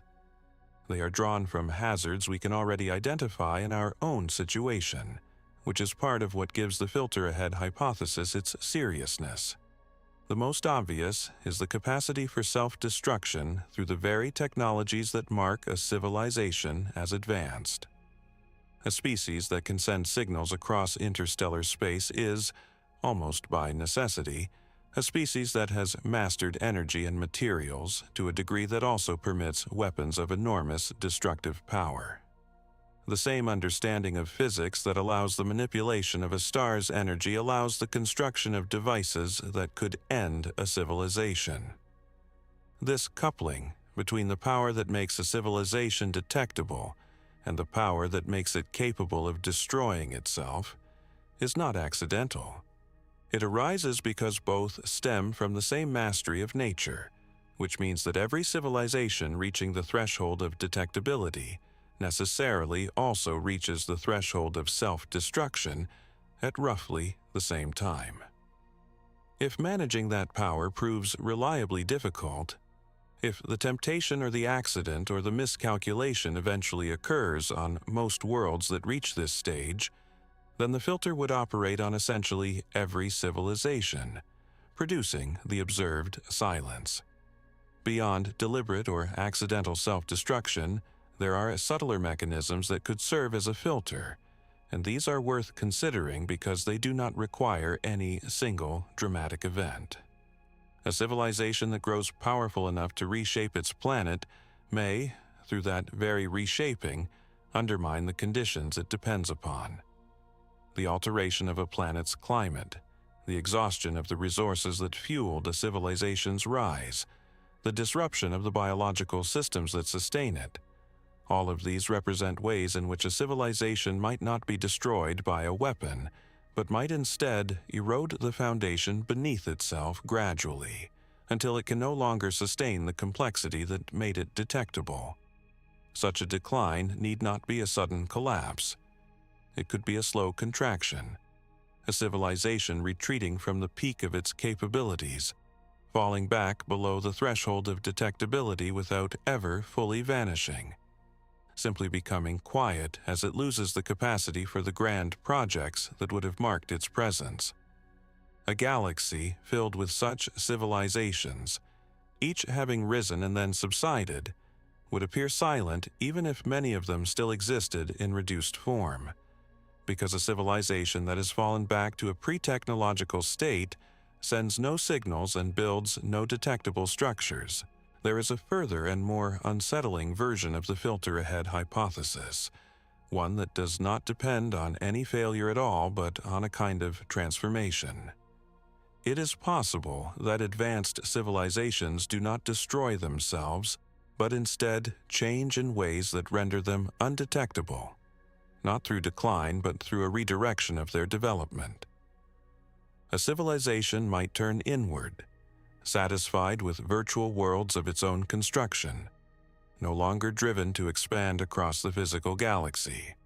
It might reduce its physical footprint deliberately, achieving its goals with ever less energy and material rather than ever more, becoming efficient to the point of invisibility. It might transition to forms of existence we cannot recognize or detect, shedding the large-scale energy use and expansion that our searches are designed to find. Under these scenarios, the filter is not death but divergence, a reliable tendency for civilizations to develop away from the expansive, energy-hungry, galaxy-spanning trajectory that we assume, and toward something quieter and self-contained. The silence would then reflect not the absence of civilizations, but the absence of the particular kind of loud, expansionist civilization that our assumptions led us to expect. This possibility is harder to evaluate because it does not predict destruction, only a change in behavior, and a change in behavior leaves no wreckage to find. What makes the filter ahead hypothesis genuinely serious, rather than merely one option among many, is the convergence of evidence pointing toward the later steps. Every discovery about the abundance of worlds pushes the filter later. Every plausible finding about the commonness of life would push it later still. And we ourselves stand as a data point of a particular kind, a civilization that has just recently acquired the power to destroy itself, and has not yet demonstrated that it can survive that power over the long term. We cannot look at other civilizations to see how their technological adolescence turned out, because we see none, and the absence of any survivors visible across the galaxy is itself, under this hypothesis, the relevant observation. If technological civilizations regularly survived and expanded, the galaxy would show them. It does not. And while that silence is consistent with the filter being behind us, it is equally consistent with the filter being ahead, with the galaxy being a place where civilizations reliably arise and then reliably fall silent before they can spread. We cannot yet tell which, and the inability to tell is itself the source of the unease, because one of these readings implies that we have already survived the worst, and the other implies that the worst is a test we have not yet faced. It must be emphasized that the filter ahead hypothesis is not a prediction of doom, and treating it as one would be a misreading of its logic. It is a statement about probabilities inferred from an absence, and absences are notoriously difficult to interpret. The silence could have many explanations that have nothing to do with any filter reliably destroying civilizations. It is possible that we have simply not searched enough, that civilizations exist and endure, but that we have not yet detected them for reasons of distance, timing, or method. It is possible that civilizations survive but choose not to expand or signal for reasons of their own, so that the silence reflects a choice rather than a catastrophe. The filter ahead hypothesis is one interpretation of the silence, a serious one, but not the only one, and the honest position is to hold it alongside the alternatives rather than to accept it as established. What it does accomplish, though, is to sharpen the stakes of our own moment. If there is any chance that the filter lies ahead, then the choices our civilization makes in navigating its technological adolescence are not merely matters of policy or prudence. They are, potentially, the choices that determine whether we join the silence or break it. And that reframing leads naturally to a different family of explanations altogether, ones that abandon the assumption that the silence reflects any failure at all and propose instead that the civilizations are there, surviving and thriving, and that their silence toward us is deliberate. The explanations we have considered so far share an assumption that the silence reflects an absence, whether the absence of civilizations that never arose, or the absence of those that arose and then perished. But there is an entirely different family of explanations that rejects this assumption at its root. These proposals accept that the galaxy may be full of surviving, thriving civilizations, and they locate the reason for the silence not in the fate of those civilizations but in their choices. Under these hypotheses, we hear nothing, not because there is nothing to hear, but because those who could be heard have chosen not to make themselves known to us. The silence becomes not a natural fact, but a decision, or the aggregate of many decisions, and the question shifts from why civilizations fail to why civilizations that succeed would deliberately withhold themselves from a world like ours. The most straightforward version of this idea is known as the zoo hypothesis, and its name captures its central image. The proposal is that advanced civilizations are aware of us, but deliberately avoid contact, observing us from a distance in the way that visitors to a wildlife preserve observe the animals without interfering, maintaining a boundary that keeps the observed population in its natural state. Under this hypothesis, Earth exists within a kind of protected zone, a region that more advanced civilizations have agreed, tacitly or explicitly, to leave undisturbed, allowing our development to proceed without the contamination that contact would bring. The silence we observe would then be not an accident, but a policy, a deliberate quarantine maintained by civilizations that have decided, for reasons of their own, that a young species is better left to develop on its own terms. We would be, in this image, a population under observation, unaware of the observers, mistaking the carefully maintained silence for genuine emptiness. The appeal of this hypothesis is that it resolves the paradox without requiring any civilization to fail, and it draws on a motivation that is not entirely alien to our own thinking. We ourselves have developed, at least in principle, an ethic of non-interference toward populations we consider vulnerable or developmentally distinct. We set aside wilderness areas. We establish protocols for contact with isolated human communities. We imagine, in our own speculative literature, principles that would forbid an advanced civilization from disrupting a less advanced one. It is not unreasonable to suppose that a civilization far beyond us might have developed similar ethics on a grander scale, might have concluded that the healthiest course for a young species is to be left alone until it reaches some threshold of maturity, at which point contact might be permitted. The zoo hypothesis takes this intuition and extends it to explain the entire silence, proposing that the galaxy's advanced civilizations have collectively chosen restraint, and that our apparent solitude is the experience of a protected species that does not know it is protected. But the hypothesis faces a serious difficulty, one that has been recognized since it was first proposed, and understanding this difficulty reveals why the zoo hypothesis, though appealing, is hard to sustain in its simple form. The problem is one of coordination and uniformity. For the silence to be as complete as it appears, the policy of non-interference would have to be maintained not by one civilization, but by all of them, without exception, across the entire span of galactic history.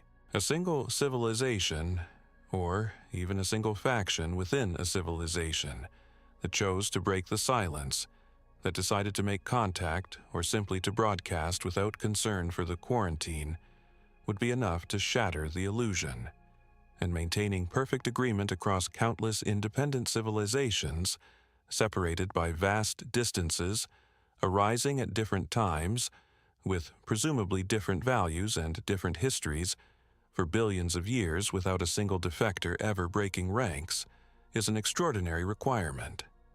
It asks us to believe not merely that advanced civilizations tend toward restraint, but that every one of them, always, everywhere, adheres to the same policy with perfect consistency. The larger the number of civilizations we imagine, the harder this uniformity becomes to maintain, because each additional civilization is another opportunity for the agreement to break. The zoo hypothesis to succeed requires a degree of coordination that seems to grow more implausible the more civilizations it invokes to explain the silence.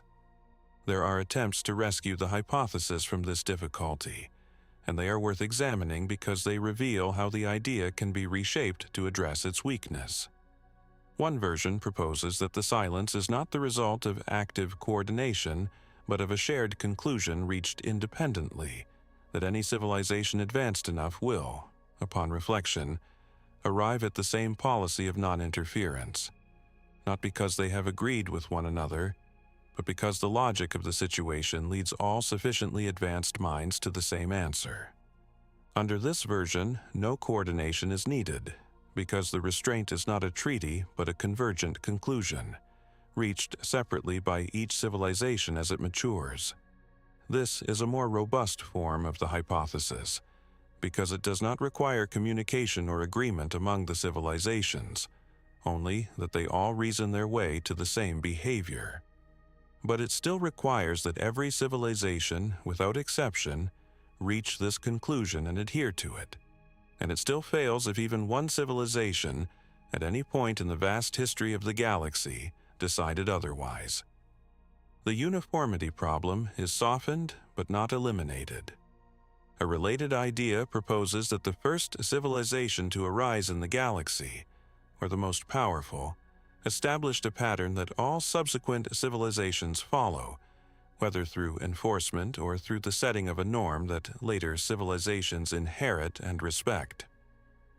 Under this version, the silence reflects the influence of an early or dominant civilization, whose policies shape the behavior of all others, either because that civilization enforces its preferences, or because its example became the established order into which later civilizations were born.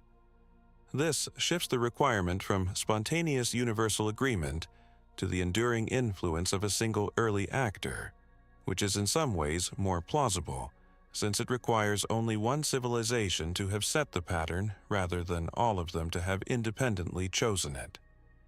But it introduces its own assumptions, requiring that such an early dominant civilization existed, that its influence could persist across the entire galaxy for billions of years, and that no later civilization ever successfully defied it.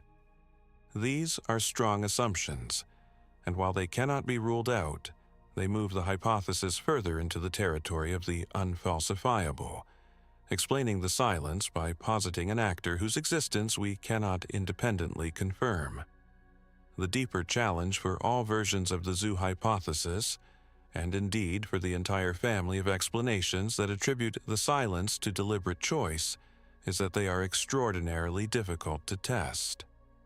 A hypothesis that explains the silence by proposing that advanced civilizations deliberately hide themselves predicts, almost by construction, exactly what we observe, which is nothing.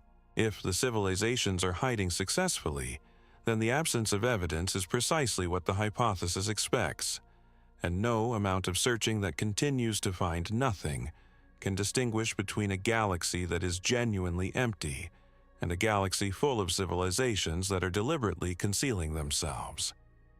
This is a serious epistemological problem, because a hypothesis that predicts the same observation whether it is true or false is a hypothesis that our observations cannot help us evaluate.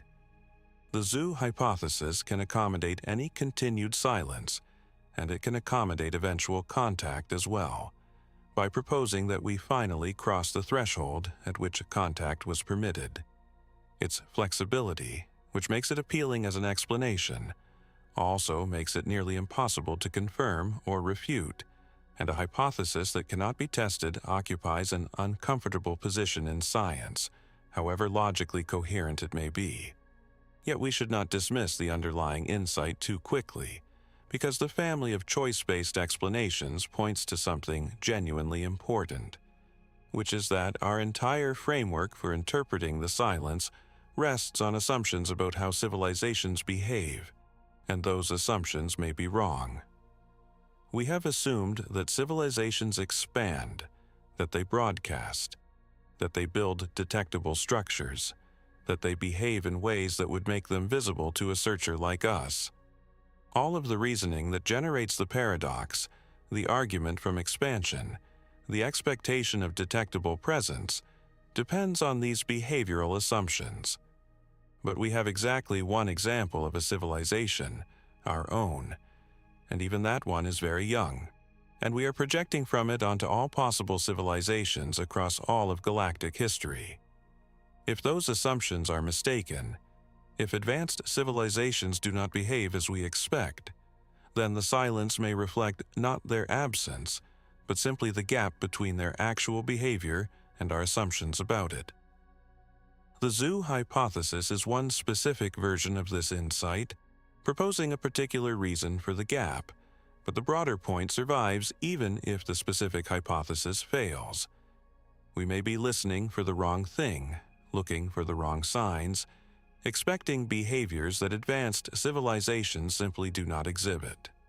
And there is one version of this insight that is more troubling than the benign image of a protected wildlife preserve, a version that proposes not that the silence is a kindness extended to a young species, but that it is a strategy adopted by civilizations that have learned the silence is necessary for their own survival. That darker version of the choice-based explanation is known as the dark forest hypothesis, and it inverts the benign image of the wildlife preserve into something far more austere. Where the zoo hypothesis proposes that civilizations remain silent out of consideration for us, the dark forest hypothesis proposes that they remain silent out of consideration for themselves. The central claim is that the universe is dangerous, that any civilization which reveals its location risks destruction by others, and that silence is therefore not a courtesy, but a survival strategy adopted independently by every civilization wise enough to have survived. Under this reading, the galaxy is not empty, and it is not a protected preserve. It is a place where the surviving civilizations have all learned the same lesson, that to broadcast one's presence is to invite annihilation, and so they maintain silence not to protect us, but to protect themselves. The image that gives the hypothesis its name is of a forest at night, in which every hunter moves quietly, aware that any sound or light might attract a predator, and in which survival depends on remaining hidden. The silence of the galaxy, in this view, is the silence of many careful hunters, each concealing itself from all the others. The reasoning that leads to this conclusion is built from a small number of premises, and it is worth laying them out carefully, because the hypothesis is often presented dramatically when its actual force comes from cold logic rather than any appeal to fear. The first premise is that every civilization seeks, above all, to survive. This is not a controversial assumption, since survival is a precondition for any other goal a civilization might have, and any civilization that did not prioritize survival would tend to be eliminated, leaving only those that did. The second premise is that civilizations grow and expand their needs over time, consuming ever more resources and space, so that the interests of different civilizations may eventually come into conflict even if they do not begin in conflict. The third and most important premise concerns the difficulty of knowing another civilization's intentions across the vast distances and long time delays of interstellar space. When any signal takes years, centuries, or millennia to travel between stars, a civilization cannot easily determine whether another is peaceful or hostile, and cannot trust that another's intentions, even if peaceful now, will remain peaceful across the long spans of time involved. This inability to establish trust across interstellar distances is the crux of the argument, and it deserves careful attention because it is where the hypothesis draws its real strength. Consider the situation of a civilization that detects another. It faces a profound uncertainty. The other civilization might be peaceful, or it might be hostile. It might remain peaceful, or it might change over the long time it takes for any interaction to unfold. There is no way to be certain, and no way to establish the kind of ongoing communication that might build trust, because every exchange takes so long that a civilization might rise or fall entirely in the interval between message and reply. Faced with this uncertainty, the civilization must consider what happens if it guesses wrong. If it assumes the other is peaceful and is mistaken, the consequence could be its own destruction, because a hostile civilization that knows one's location holds a decisive advantage. If it assumes the other is hostile and is mistaken, it may have destroyed a harmless neighbor, but it has preserved its own safety. The asymmetry of these outcomes, in which the cost of misplaced trust is annihilation, while the cost of misplaced suspicion is merely a wasted opportunity, pushes rational civilizations toward suspicion.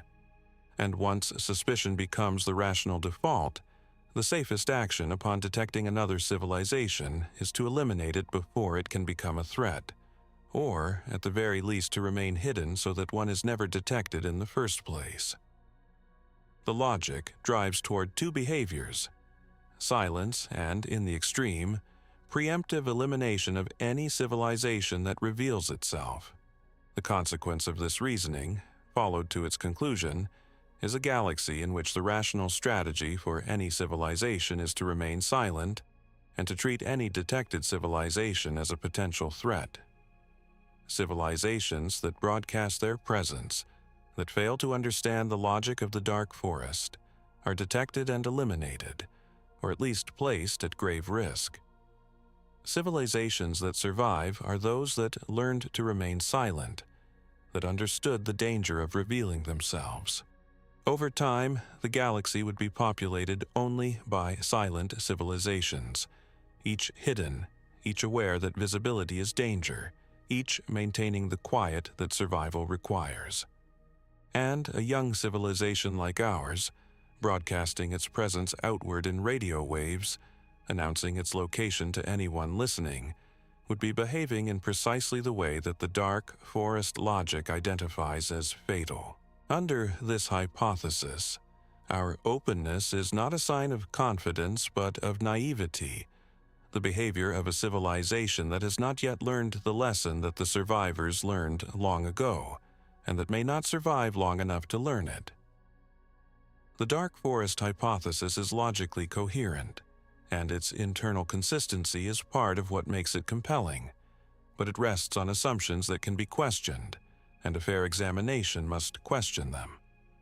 The first questionable assumption is that resources and space are scarce enough to make conflict rational. The hypothesis assumes that civilizations compete for limited resources, so that the existence of another civilization represents a threat to one's own access to what is needed. But the universe is vast, and the resources available even within a single galaxy are enormous. So it is not obvious that civilizations would necessarily find themselves in competition.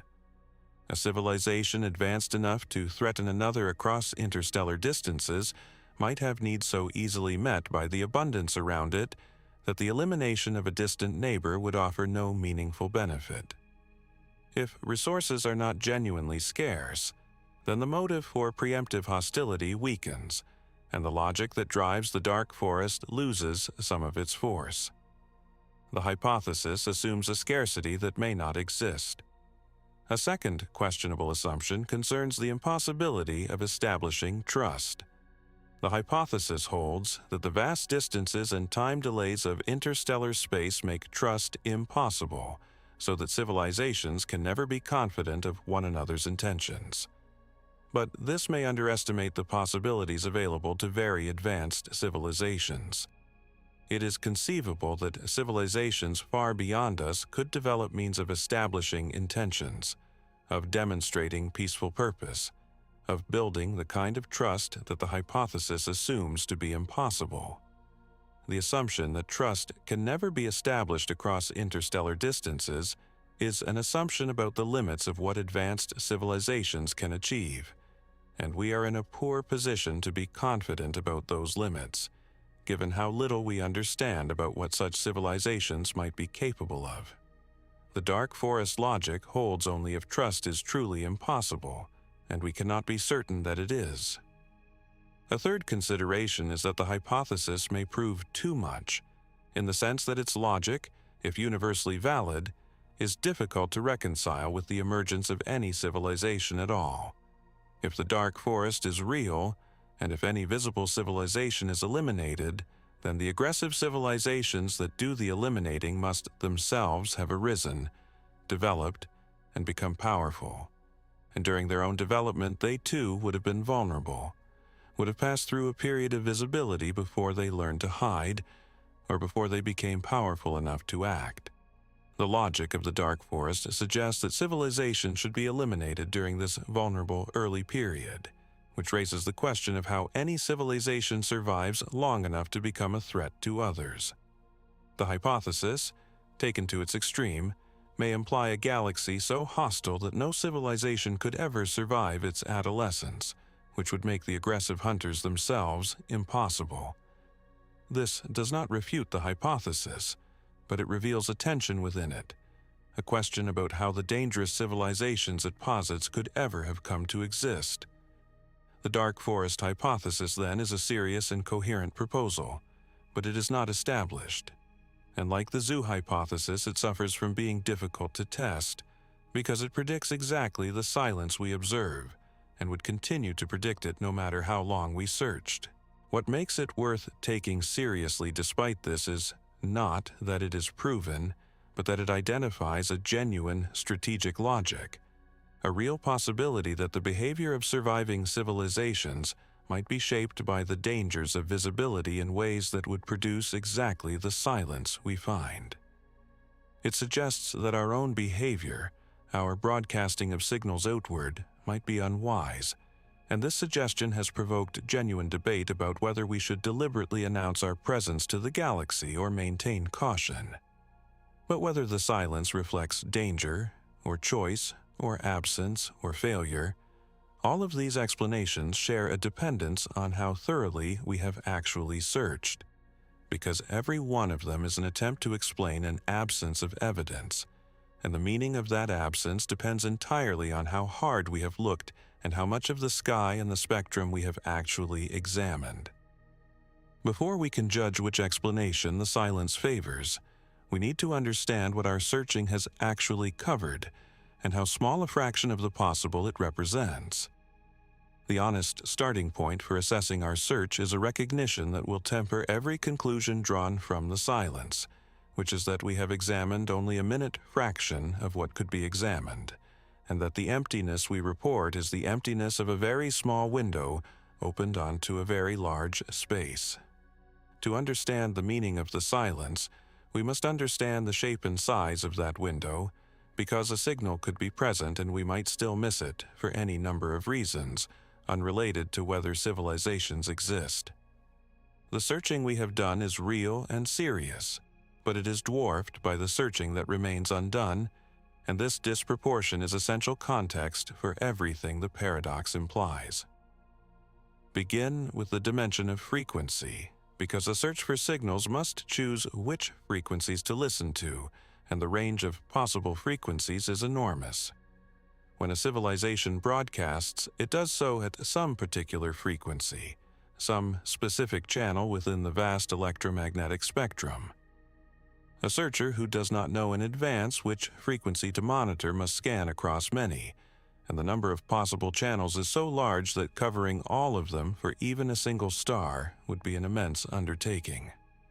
Early searches could monitor only a narrow band of frequencies at a time, listening to a small slice of the spectrum and hoping that a signal, if present, happened to fall within it.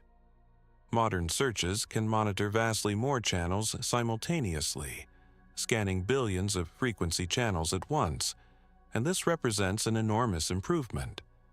But even this covers only a portion of the full range a civilization might use, and there remains the possibility that signals are being sent at frequencies we have not thoroughly searched, or in forms we have not thought to look for.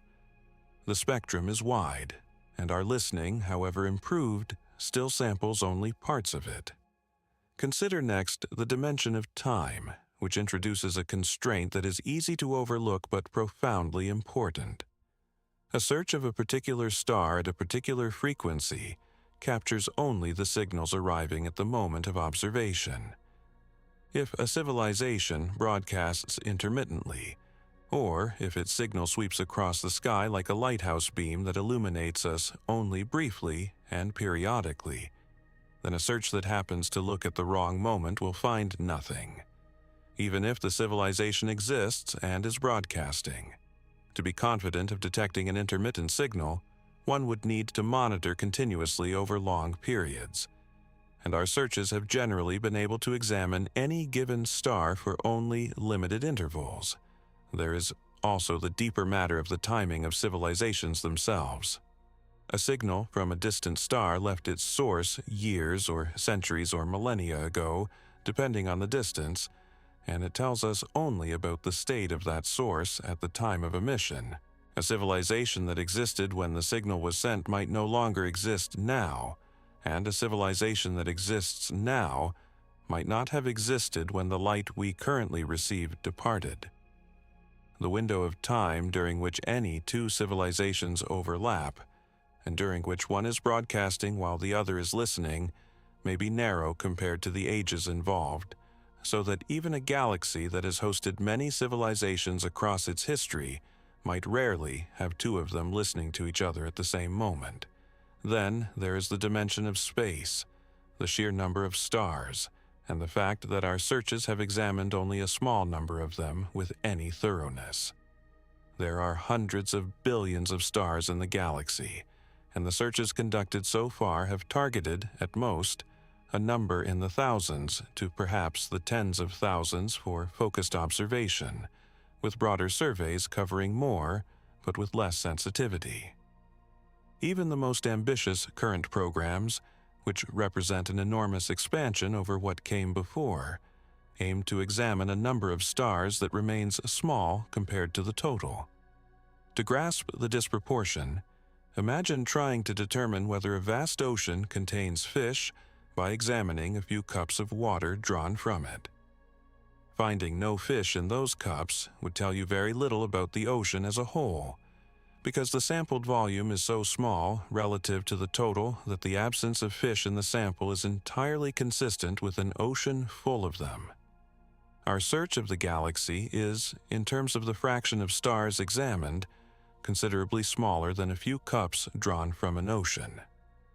The silence we report is the silence of that tiny sample, and extrapolating from it to the whole galaxy requires enormous caution. There is also the question of what kind of signal we are looking for, and here our assumptions may be limiting us in ways we cannot easily correct. Our searches have concentrated on particular kinds of signals, especially radio broadcasts of the sort that our own civilization produces, because those are the signals we know how to look for, and the signals we would expect a civilization somewhat like ourselves to produce. But a civilization far more advanced than ours, or simply different from ours, might communicate in ways we have not anticipated, using methods we have not developed or cannot yet detect. It might use forms of signaling that we would not recognize as artificial, or that we lack the technology to receive. The recent expansion of searches to include optical signals, brief pulses of laser light that might serve as beacons, represents an acknowledgement that radio is not the only possibility. And there may be other possibilities still, means of communication or markers of presence that lie entirely outside the range of what we currently know how to seek. If civilizations are signaling in ways we cannot detect, then our silence reflects the limits of our methods rather than the absence of signals. A related expansion of the search concerns not signals at all, but the physical byproducts of a civilization's activities, what are called technosignatures. And this represents a shift in strategy worth understanding. Rather than looking only for deliberate messages, some searches now look for the unintentional evidence that an advanced civilization might produce simply by existing and using energy on a large scale. A civilization that captured a significant fraction of its star's energy would alter the light of that star in detectable ways, producing an excess of infrared radiation as the captured energy was eventually radiated away as heat. A civilization that built enormous structures around its star would cause that star to dim in patterns unlike any natural variation.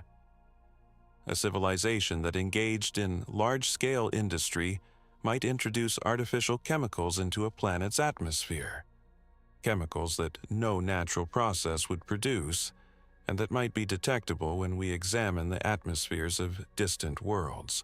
These technosignatures do not require the civilization to be trying to reach us. They would be present simply as consequences of the civilization's existence, and searching for them extends our reach beyond the assumption that others are deliberately broadcasting.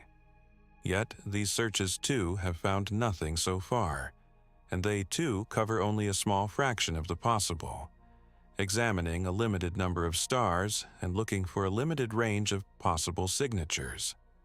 It is important to hold all of this in mind, because it fundamentally shapes how the silence should be interpreted, and it guards against a conclusion that the evidence does not yet support. The silence is real, in the sense that we have looked and found nothing. But the looking has been so limited, in frequency, in time, in the number of stars examined, in the kinds of signals sought, that the silence cannot yet bear the weight of strong conclusions about whether civilizations exist. It is entirely possible that the galaxy is full of civilizations, and that we have simply not searched enough, or in the right way, or at the right time, to detect them. The absence of evidence in this case is genuinely not strong evidence of absence, because the evidence we would need to detect civilizations, if they exist, is evidence we have mostly not yet gathered. This is the crucial caveat that prevents the paradox from collapsing into a simple declaration that we are alone. We do not know that we are alone. We know that we have looked in a limited way and not yet found anyone. At the same time, this caveat cuts in both directions, and honesty requires acknowledging the other edge of it. The fact that we have searched only a little means that the silence does not prove absence, but it also means that the silence does not prove presence, and it leaves the fundamental question open rather than resolving it in either direction. The limited search explains why we might find nothing even in a full galaxy, but it does not explain away the deeper form of the paradox, the argument from expansion, which does not depend on our detecting signals at all. Recall that a single civilization, spreading with self-replicating probes over millions of years, should have left physical evidence throughout the galaxy, including in our own solar system, regardless of whether we happen to be listening at the right frequency at the right time. That form of the paradox is not answered by the limits of our signal searches, because it concerns physical presence rather than transmitted signals, and physical presence in our own system is something we are in a better position to assess. The limited search caveat weakens the version of the paradox that depends on detecting broadcasts, but it does not fully dissolve the version that depends on the expected physical footprint of an expanding civilization. And so, even after we account honestly for how little we have searched, a residue of the paradox remains, resistant to that particular resolution, and it is this residue that we must weigh as we try, finally, to make sense of what the silence most likely means. We arrive, then, at the task of weighing everything together, not to reach a verdict because the evidence does not permit one, but to understand clearly what the silence most plausibly represents and what it asks of us. We have assembled the pieces. The galaxy is old and vast, containing hundreds of billions of stars, many far older than our own. Planets are abundant, and habitable worlds number in the billions. The physics that would allow a civilization to spread requires no miracles, only self-replication and time. And the time available is more than sufficient. Against all of this, the observation is silence, not merely the absence of a signal, but the absence of the physical presence that an expanding civilization should have left throughout the galaxy and within our own system. And we have examined the major attempts to reconcile this expectation with this observation, each of which resolves part of the tension while leaving part of it intact. Let us be clear about what each explanation can and cannot do, because the honest position is not to choose one, but to understand the landscape they collectively define. The rare Earth hypothesis can explain why complex life might be uncommon, but it struggles to explain why it would be so completely absent that not one other civilization arose and spread, given the enormous number of worlds and the depth of time. The Great Filter Framework organizes the problem clearly, but it cannot tell us where the filter lies, whether behind us in some improbable step we have already passed, or ahead of us in some danger we have not yet faced. And this uncertainty is precisely the source of the deepest unease. The hopeful reading that the filter is behind us is consistent with the evidence but cannot be confirmed, because it rests on inferring rarity from a single example. The sobering reading that the filter lies ahead is equally consistent with the evidence and grows more probable with each discovery that pushes the early steps toward commonness. The choice-based explanations, the zoo and the dark forest, can account for the silence without requiring any civilization to fail, but they do so at the cost of testability, predicting exactly what we observe regardless of whether they are true, and requiring degrees of coordination or universal strategic convergence that are difficult to sustain. And the limits of our search remind us that we have looked at so small a fraction of the possible that the silence may reflect nothing more than the smallness of our sample. What emerges from holding all of these together is not an answer, but a structure, a way of seeing why the paradox has grown more pointed rather than less as our knowledge has expanded. The reason is a consistent directional pressure in the evidence. Every advance in the measurable domains, the counting of stars, the discovery of planets, the assessment of habitable worlds, has pushed toward abundance, toward a galaxy richer in opportunity than we had assumed. And each such advance, by making the early steps look easier and the raw material more plentiful, has shifted the burden of explanation toward the later steps and the unmeasurable terms, toward the biology of life's origin and complexity, and toward the survival and behavior of civilizations. The paradox has sharpened not because the silence changed, but because we have progressively eliminated the comfortable explanations, the ones that located the difficulty in the scarcity of worlds.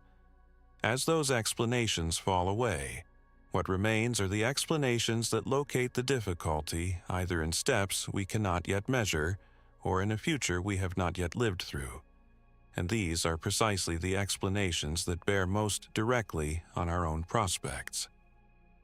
This is the sense in which the paradox has become more disturbing, and it is worth stating the sense precisely, because the word disturbing here does not refer to any theatrical fear, but to a genuine and growing implication. As the galaxy has revealed itself to be more hospitable, the silence has become harder to attribute to a simple lack of places for life to arise, and easier to attribute to something that reliably prevents the arising or the survival of civilizations. If the filter is behind us, we are extraordinarily fortunate, and our future is open. If it is ahead, then the silence is a pattern into which we are at risk of falling, a record of what tends to happen to civilizations that reach the stage we have just reached. We cannot yet tell which is true, and it is exactly this inability to tell, combined with the directional pressure of the evidence toward the later explanations, that gives the paradox its weight. The silence has become a mirror in which we cannot quite make out whether we are looking at our good fortune or our fate. There is a way in which our own situation provides the most relevant evidence we have, and it is sobering precisely because it is so close at hand. We are a civilization that has, within a single century, acquired the power to reshape and potentially to end itself, and we have not yet demonstrated that we can hold that power over the long term without succumbing to it. We are, in this respect, a test case of exactly the transition that the filter-ahead hypothesis identifies as the possible barrier. We cannot look to other civilizations to see how this transition typically resolves, because we see none, and their absence is the very thing we are trying to explain. So we are left to watch ourselves navigate the passage, aware that our success or failure is, in a sense, a single data point being generated in real time, a contribution to the answer of a question we cannot otherwise access. Whether we survive our technological adolescence, whether we learn to manage the powers we have acquired, whether we endure long enough to spread beyond our single vulnerable world, these are not only questions about our own future. They are, potentially, tests of where the filter lies, experiments whose outcome would tell us something about why the galaxy is silent, if only there were anyone left to record the result.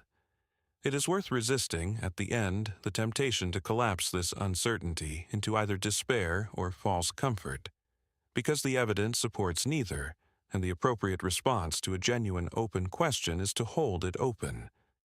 The silence does not prove that we are doomed, and it does not prove that we are safe.